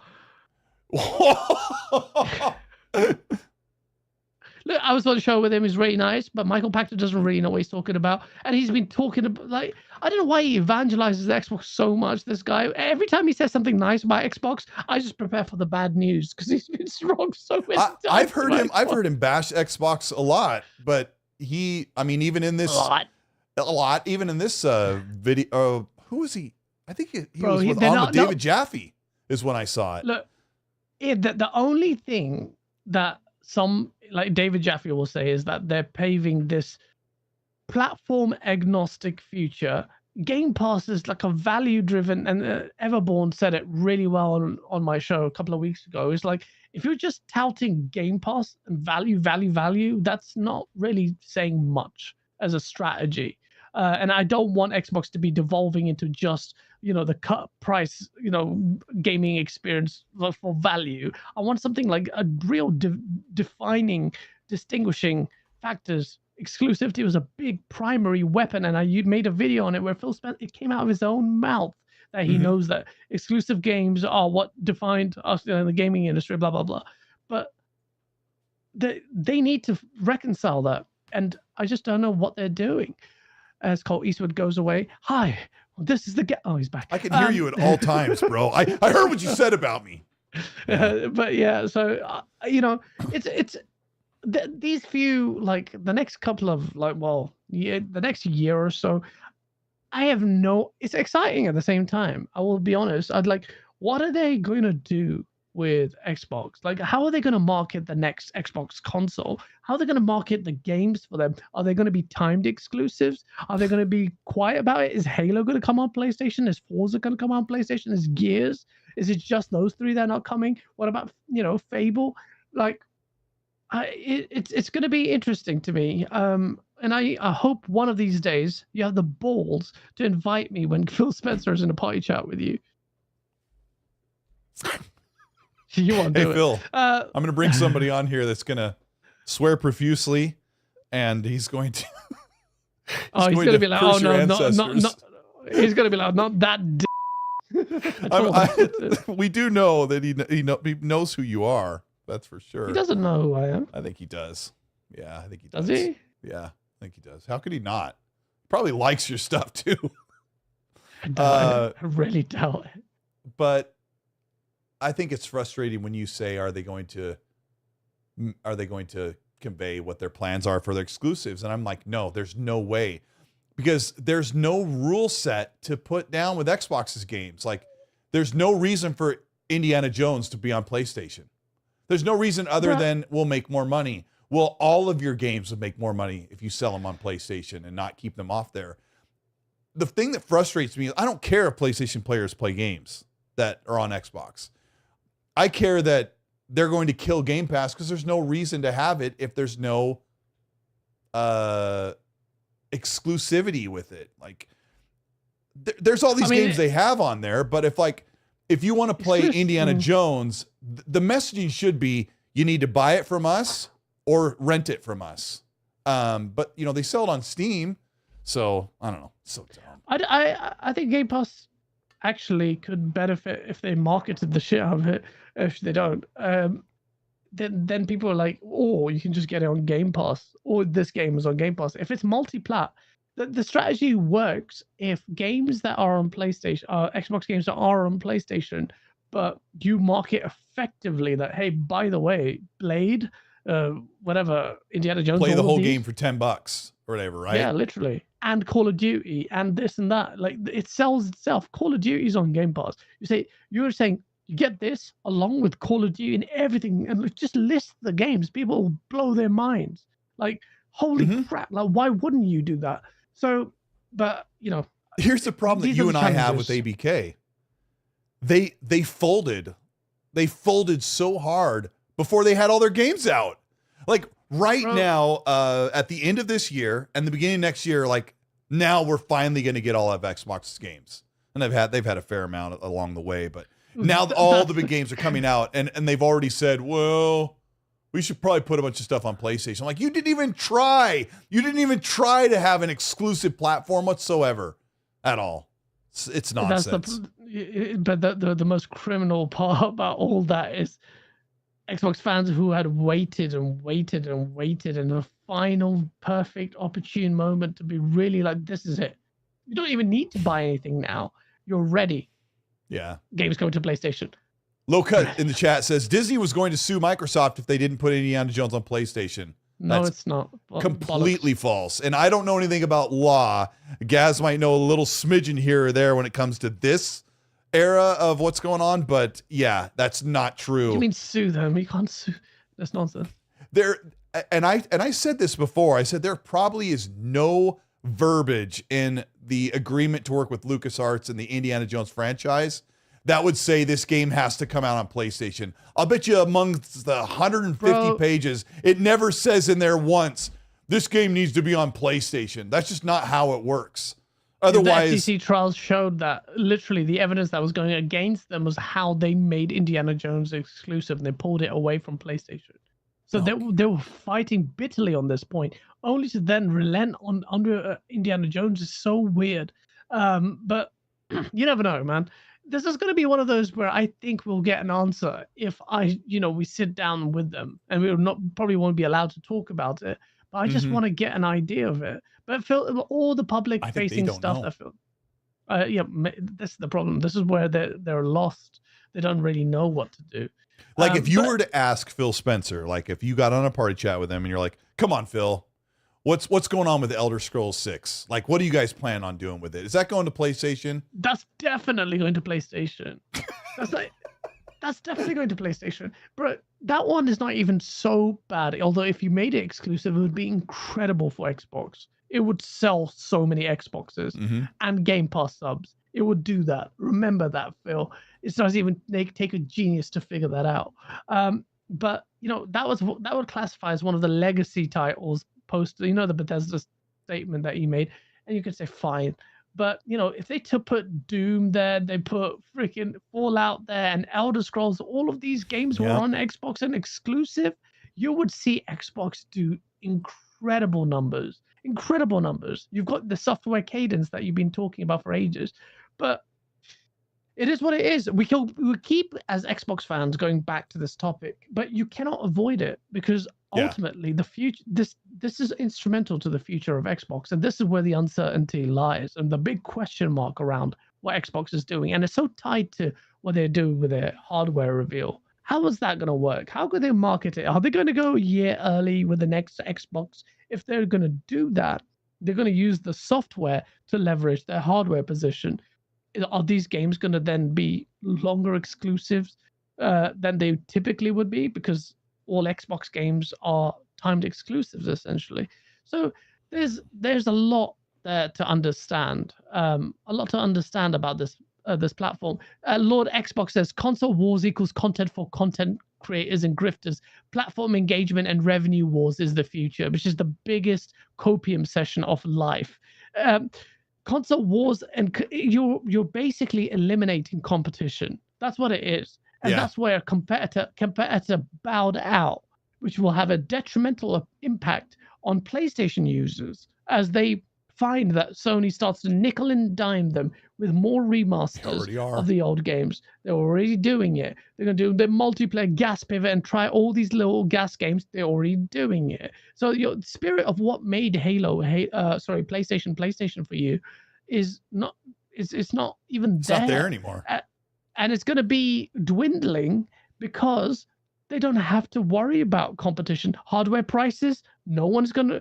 They matched the price this gen at the start of this gen. Then they raised it as soon as the demand was. They have now set the new console price by putting the Pro at $700. The PS6.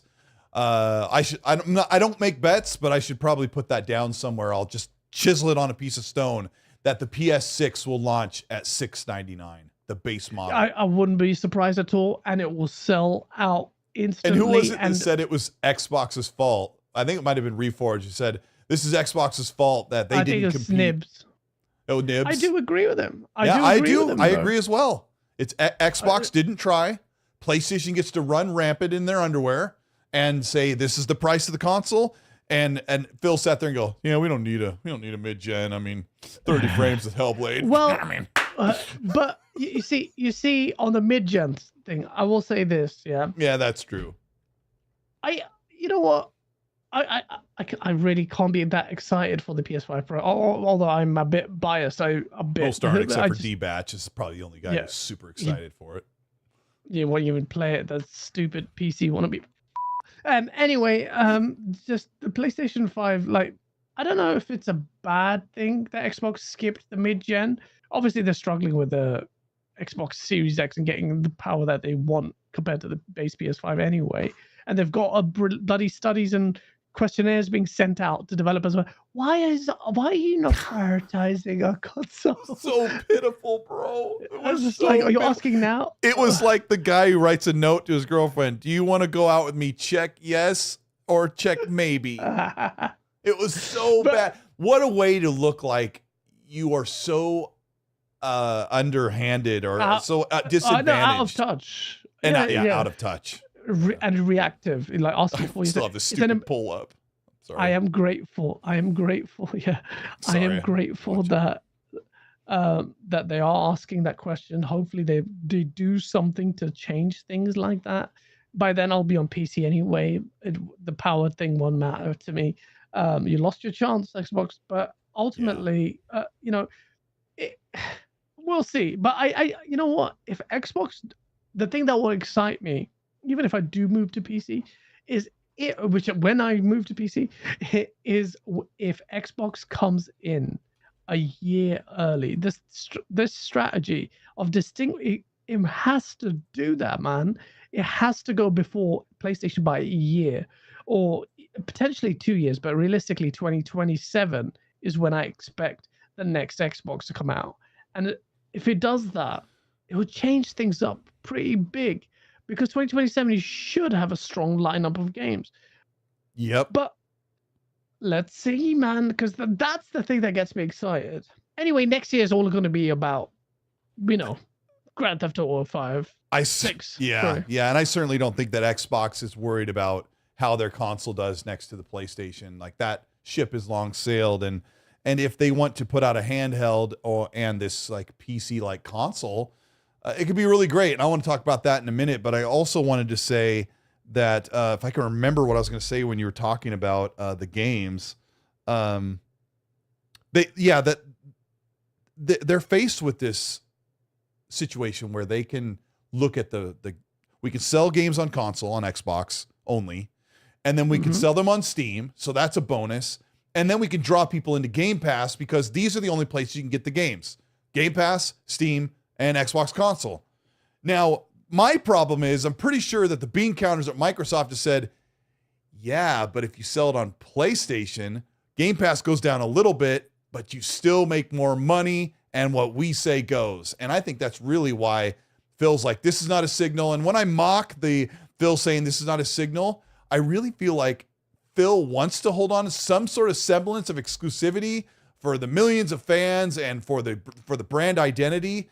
And there is an internal struggle. I would claim there's a massive internal struggle with Microsoft, Satya, and with Phil and Sarah Bond. So you should be unified in what you want to do to grow your business and your platform. Sometimes I think like Xbox doesn't really know how to properly do this. And that's why I said, let Gaz and I run the business for a year and we'll turn it all around. We'll take everything off PC. We'll only be on console. We joked about that and someone clipped it. Can you believe these guys are so delusional, even though they said they're joking at first? But I'm only going to clip that part because I need likes on Twitter so I can make $4. And they're watching this. Hey, Pony, how's the non-sex life going?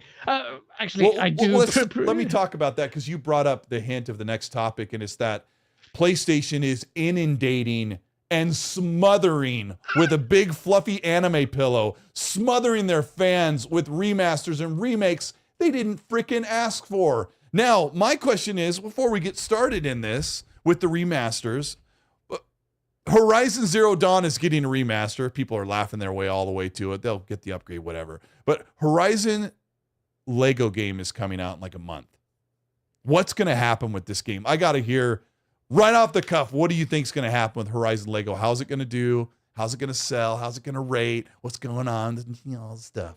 Bro, absolutely nothing. It's like, who cares? Bro? Like, a lot of Xbox guys are making fun of it and it was good see the PlayStation guys absolutely shed tears about their beloved IP being on the Nintendo Switch, a competitor console. They were crying so much, and it was beautiful.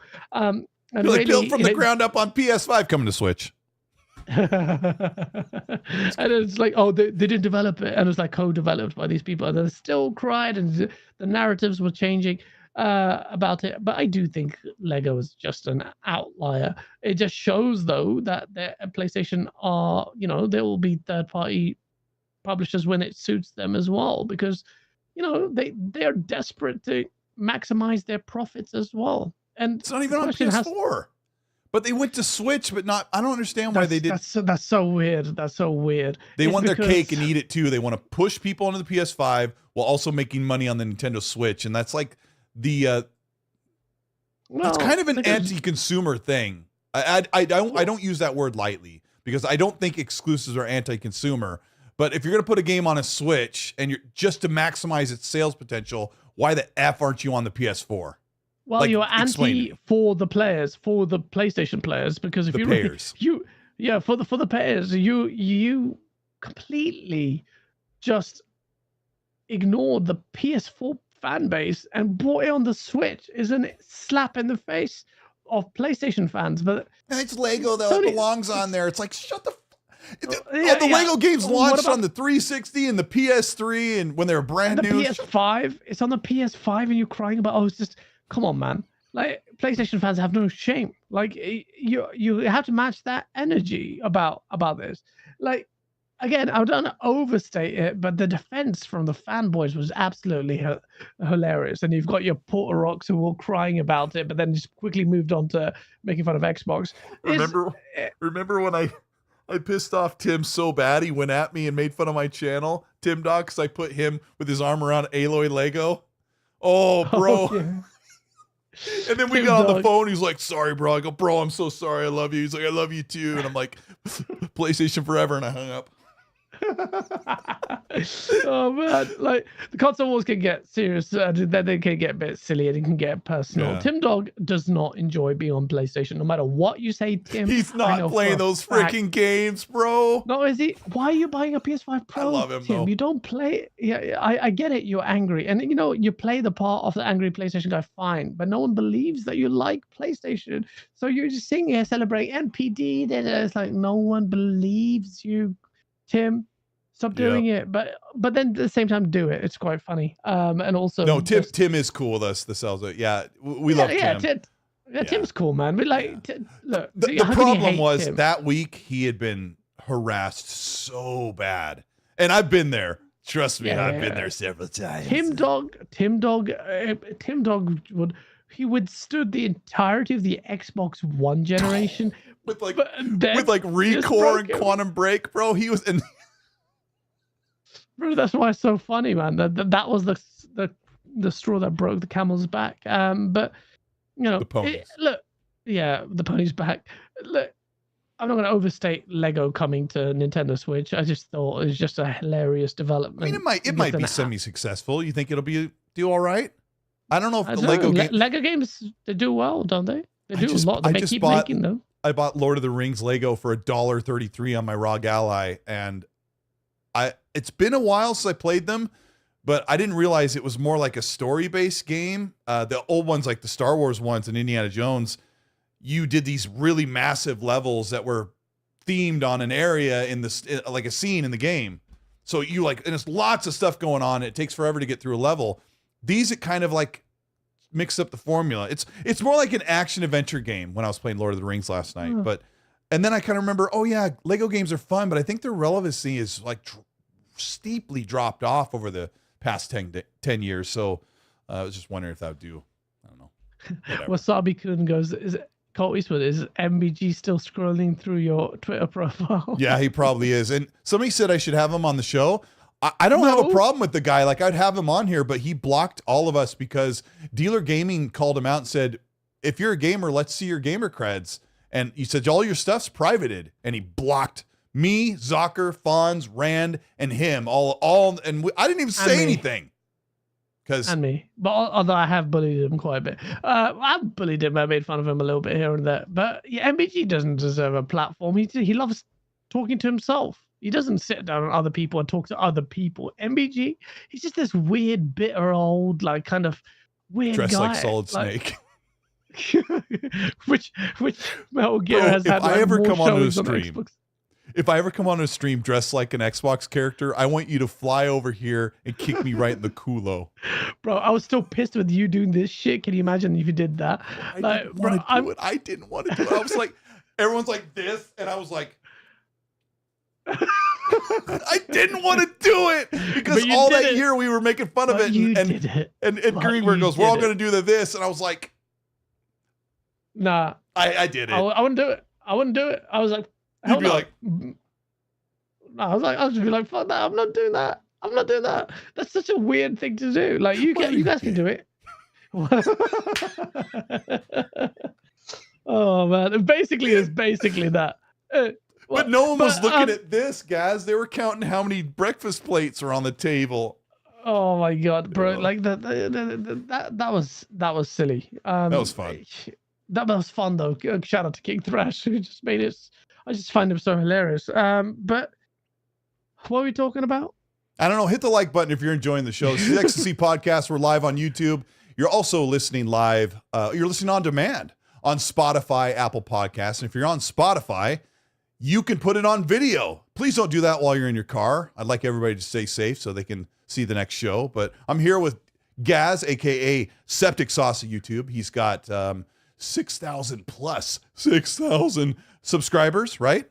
Six? I've made it. I'm famous. I can retire now. 6,000. Bro, started his own new channel after his run with Game on Daily, which was a great premier news site. And he's making content, calling out fanboys, talking about game-breaking news, reviewing games. Check out his stuff. He's amazing.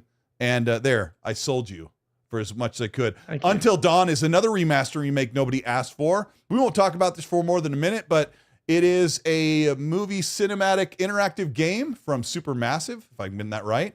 And yeah, it was a fan-like game on the PS4. Nobody wanted it on the PS5, and it completely flopped. Runs like garbage. PS4 runs at 60, PS4 version. The PS5 remake runs at 30. No one asked for it. It flopped. It's just another semblance of PlayStation going after remasters because their first party is not ready to release anything. But there is one thing, Gaz, that PlayStation has in the works in the remaster era, and it comes from as early as a PS2. It's a full definitive God of War collection from the old Gen 7 and Gen 8 days, if I'm getting those numbers right. I think so. God of War 1, 2, and 3. 3 has been remastered. Okay. But it's like even the PSP games. It's going to be this, according to these sources that leaked this, it's the classic God of War redefined for your PS5, which is finally something people ask for. That's good. Like, if it's like something that people have asked for and it's been a few gens and you've got quite a few games in there, fair enough. But if it's The Last of Us and you're like Nick Marseille just like slapping your bald head excited because you're like a 3-star Michelin restaurant. It's like, it's so... It's like, I don't have, like, he obviously he's pretty far gone. So you can't really chat sense to him about that stuff. But other stuff, like, there were some serious issues with the Horizon Zero Dawn. I would hate to be a PlayStation fan and then deal with zealots who are defending that. But stuff like Legacy of Kain, Soul Reaver 1 and 2, and this God of War collection, fair enough. Good. That's a good one.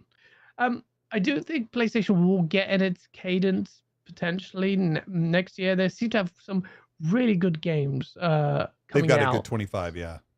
Yeah, they got a really good 2025. So they might have Death Stranding 2, but like Hideo Kojima's report was kind of wishy-washy. I think it will come out 2025. I just feel like you should be ready.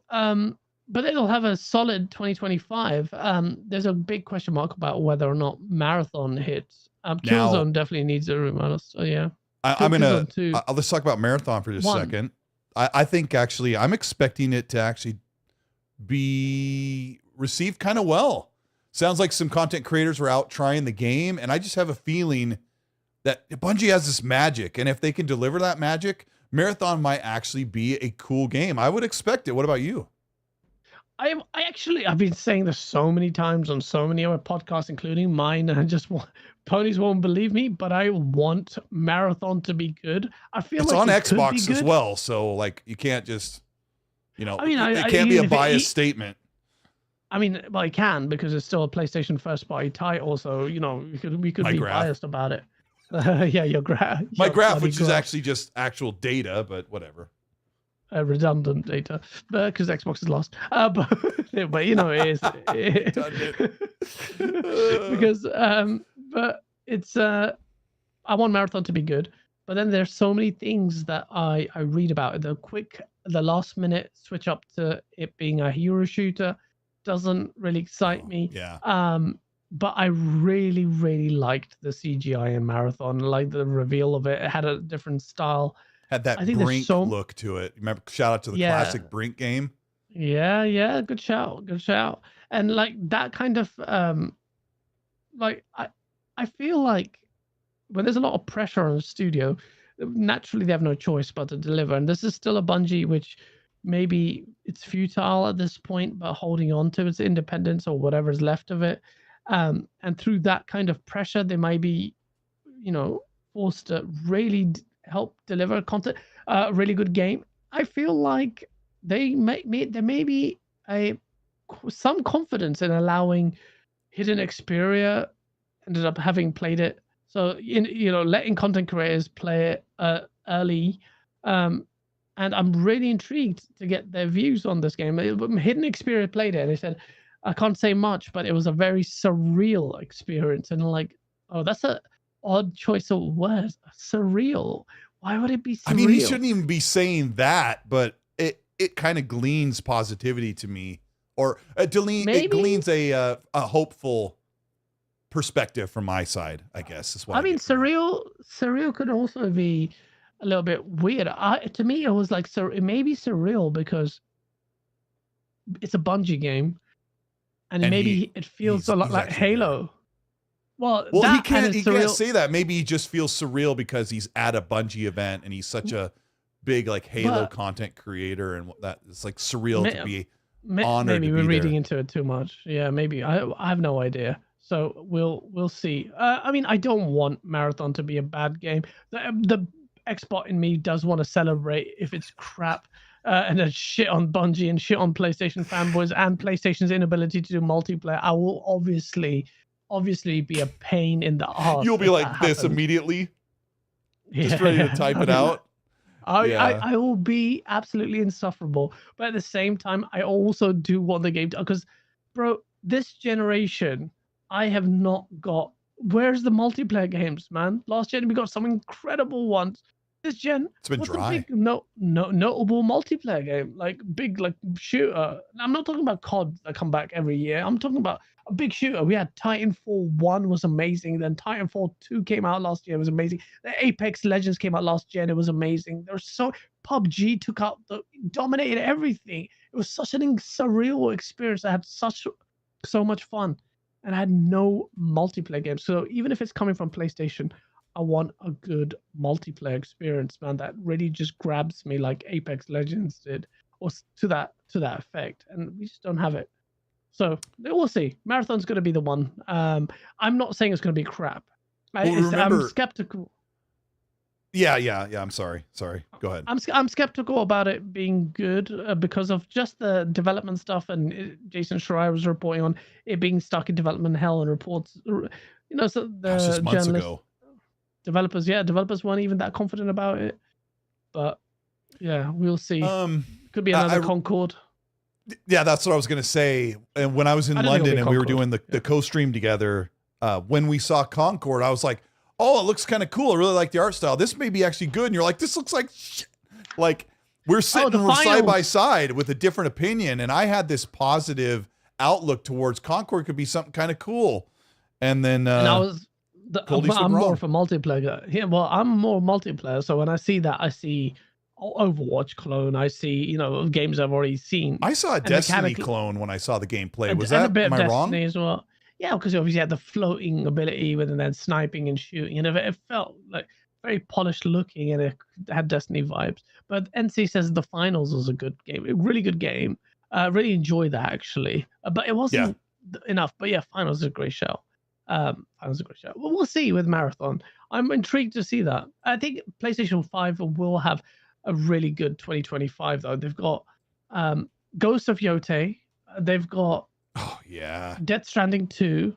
They've got what else? Fair Games. Death Stranding 2 Ghost of Yote. Fair Games will be an interesting development. I think Fair Games is going to be shit. I think it's going to be shit. I'll be surprised. I'll be happy to be wrong, but I think it's going to be one of those. Though, like, has she been doing a good job? Bruh, it just looks like It looks like Rogue Saints Company Row or and something. Yeah, yeah. Rogue Company, the multiplayer game. I don't know. What else is coming out? PlayStation. They had something else next year. But they have a decent and they have Marathon, I can't which remember. could be but But we'll see. whatever comes out, I think Fair Games and Death Stranding 2 and Ghosts of Yote are all into the year, and if Grand Theft Auto lands that holiday, it's going to just splatter them against the wall.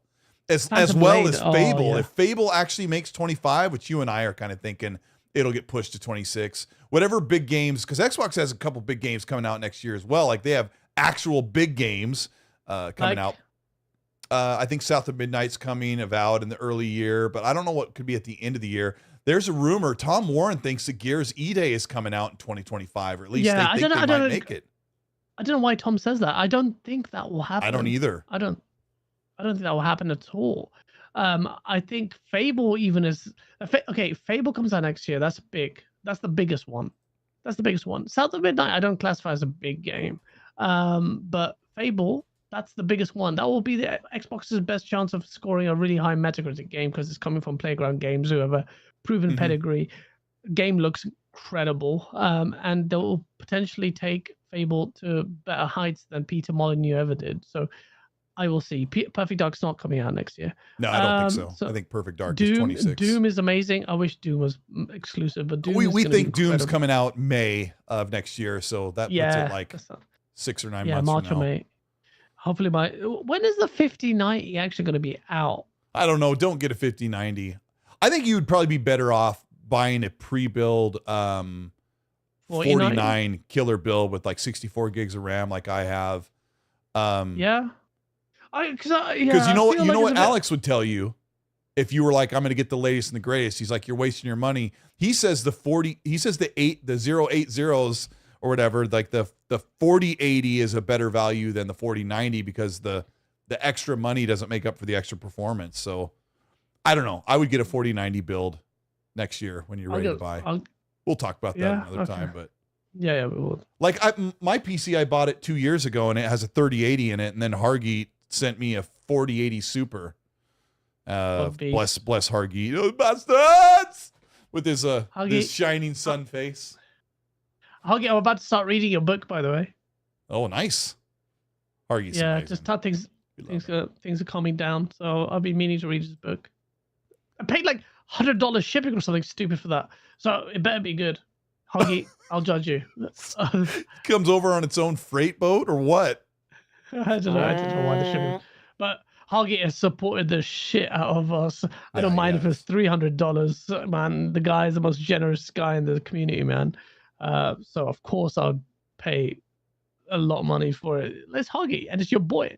He's done so much for me. He's helped me with so many like technical things. He's done so much for me. He's so nice, man. Yeah. Like he's bought you guys like headphones and stuff and all of this shit. He's so supportive and like he told me to buy a RAM card that didn't work. Thank you, Hoggy. I love that. Like, hey guys, buy this. Oh, it doesn't work. That's it. Piss off. I know. That's but he rare. Tried to help. That's rare. Yeah, he looked at my PC Hoggy, and helped me. You're turning crazy, bro. Hoggy is going full Breaking Bad right now. He's going full Xbox. It's amazing. I love it. I love to see it. Like Hoggy's going crazy. Yeah, his defense for Xbox's shortcomings is something we often argue about in party chats. So it's a publicly known thing, and on even on podcasts. But yeah, I think Hoggy was grounded when he was with Game On Daily. But I think because he spent so much time in the podcasting circuit with Boom and some of the other crazies, then he just gets influenced quite a bit. And I think that's really rubbed him off on him. And I feel like, and Hoggy, if you're there, forgive me for speaking while you're not able to contribute. But I would say Hoggy's highly intelligent. He went to freaking Harvard, for God's sake. But when it comes to this stuff, like he is going down the path of being acrimonious and like to the point of saying some stuff that's crazy. And you know what, Colt? I support it 100%, Mustard. Keep doing it. Keep doing it. I love it, Hoggy.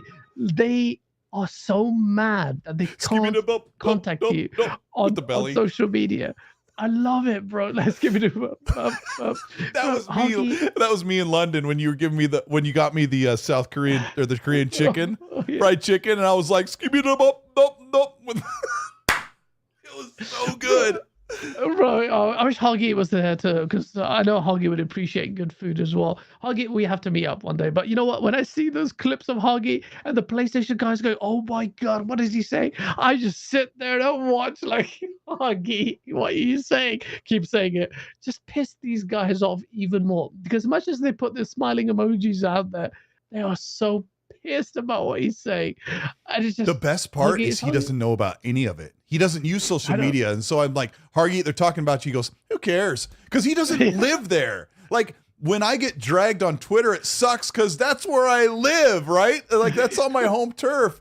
And Hargy doesn't care. He's like, oh, so-and-so clipped you. And they're all sitting. He's like, I don't know who those people are. It doesn't matter. I'm like, oh, how glorious that life would be if I could just unplug from the Matrix. He's out of the Matrix, man, and he's just dropping giant shits on everyone. It's just amazing. Like he can say whatever he wants. And you know what? I love the chaos. Even if I don't agree with what he says, I love the chaos that Hoggy inflicts. You even said that you're going to be a loyal viewer of Games Talk Live with Fonz because Fonz goats him out into the arguments, you know, and Hargy says it with his whole chest with the Emergence book in the background. So rare to find people. You just like, hold on to Hoggy. Hold on to Hoggy. You may not agree with what he says, and he may seem like really obnoxious with some of the way he delivers stuff, but who cares? I'm obnoxious as hell with the way I talk and stuff, and everyone's obnoxious to someone, but Hoggy is at least just completely just himself, and that's why I rate Hoggy. He's a G. Yeah, he's good. And shout out to I think he's probably on Web Dave's show right now. I don't normally do a show at this time, so I don't know who I could be stepping on, but appreciate over 500 of you hanging out here with Gaz and I. Hit the like button and subscribe if you haven't. I think if you're here chatting, you had to subscribe for at least 1 minute. But we appreciate you.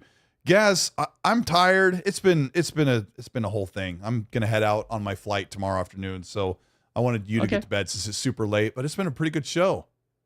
Yeah, no, honestly, it's just natural talking to you, man. I was like more energetic here than I was yesterday. What's wrong with me? It's because me and you, bro. We have just so easy to talk to, man. And I love your chat as well. It's just fun. Good people. And epic treasures there. Please send me nudes. And yeah. Guys! Gosh, I'm going to send him some nudes. Again? Yeah. Send you just my sack.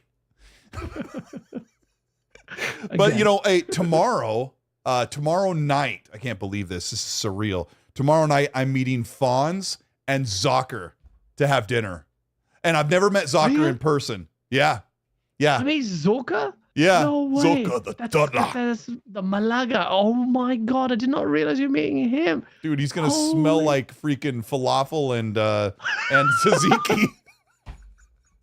Hey, you like the juice, huh? You like the juice? Yeah, I can't wait. I've known Zocker since 2018. For 14 years. I've known Zocker for 5 or 6 years, and we've never met. Yeah, it's like him and Rand are like, and Dealer are the only people I haven't met out of like the group of people that I've worked with for so long. That's amazing, man. It's gonna be awesome. Shout out to punch him for me, please. I will. Yeah, Fonz and I are waiting. He says he's 6'4". We're waiting for him to show up, and he's like 5'4". We're waiting for that, you know, because he didn't want to reveal his true height. But yeah, shout out to everybody in the chat. Hey, Happy Bomb, thank you for Happy Bomb for being the moderator tonight and almost every show. Shout out to Happy. Here's the link to Harvey's book. Happy Bomb, you're still doing this? Like you haven't lost the will to live? Yeah, I respect you. You keep doing the show it. is abysmal sometimes, but yeah. Colt became Watto from Star Wars for a second. Well, I can't remember what I said. He does something like that. No, that's the other guy. I don't like Star Wars anymore. Sorry, I'm not a fan anymore. Yeah. It's done. I have a credit card with Darth Vader on it. People are like, "Oh, Star Wars fan." I go, "Not really. Can I have my card back? Just give me the Taco Bell." Taco Bell. Oh. All right, bro. Yeah, it's been a good show. We should get you on with Paris sometime. Somebody said in the chat. Yeah, we should, man. Yeah. It'll be fun. All right. Thanks, everybody. Hit the like button on the way out. We're going to go, and I will see you guys soon. I'll have some reports about some game that I'm playing hands-on when that's all ready to go. Where's the overlay thing? Yeah. Da, da, da, da, da, da. No. Yes. Dun, dun, dun. Dun, dun, dun, dun, dun, dun. Oh, yeah. You have to say it. We're out of here. We'll see you next week. I'm naked again. Bye.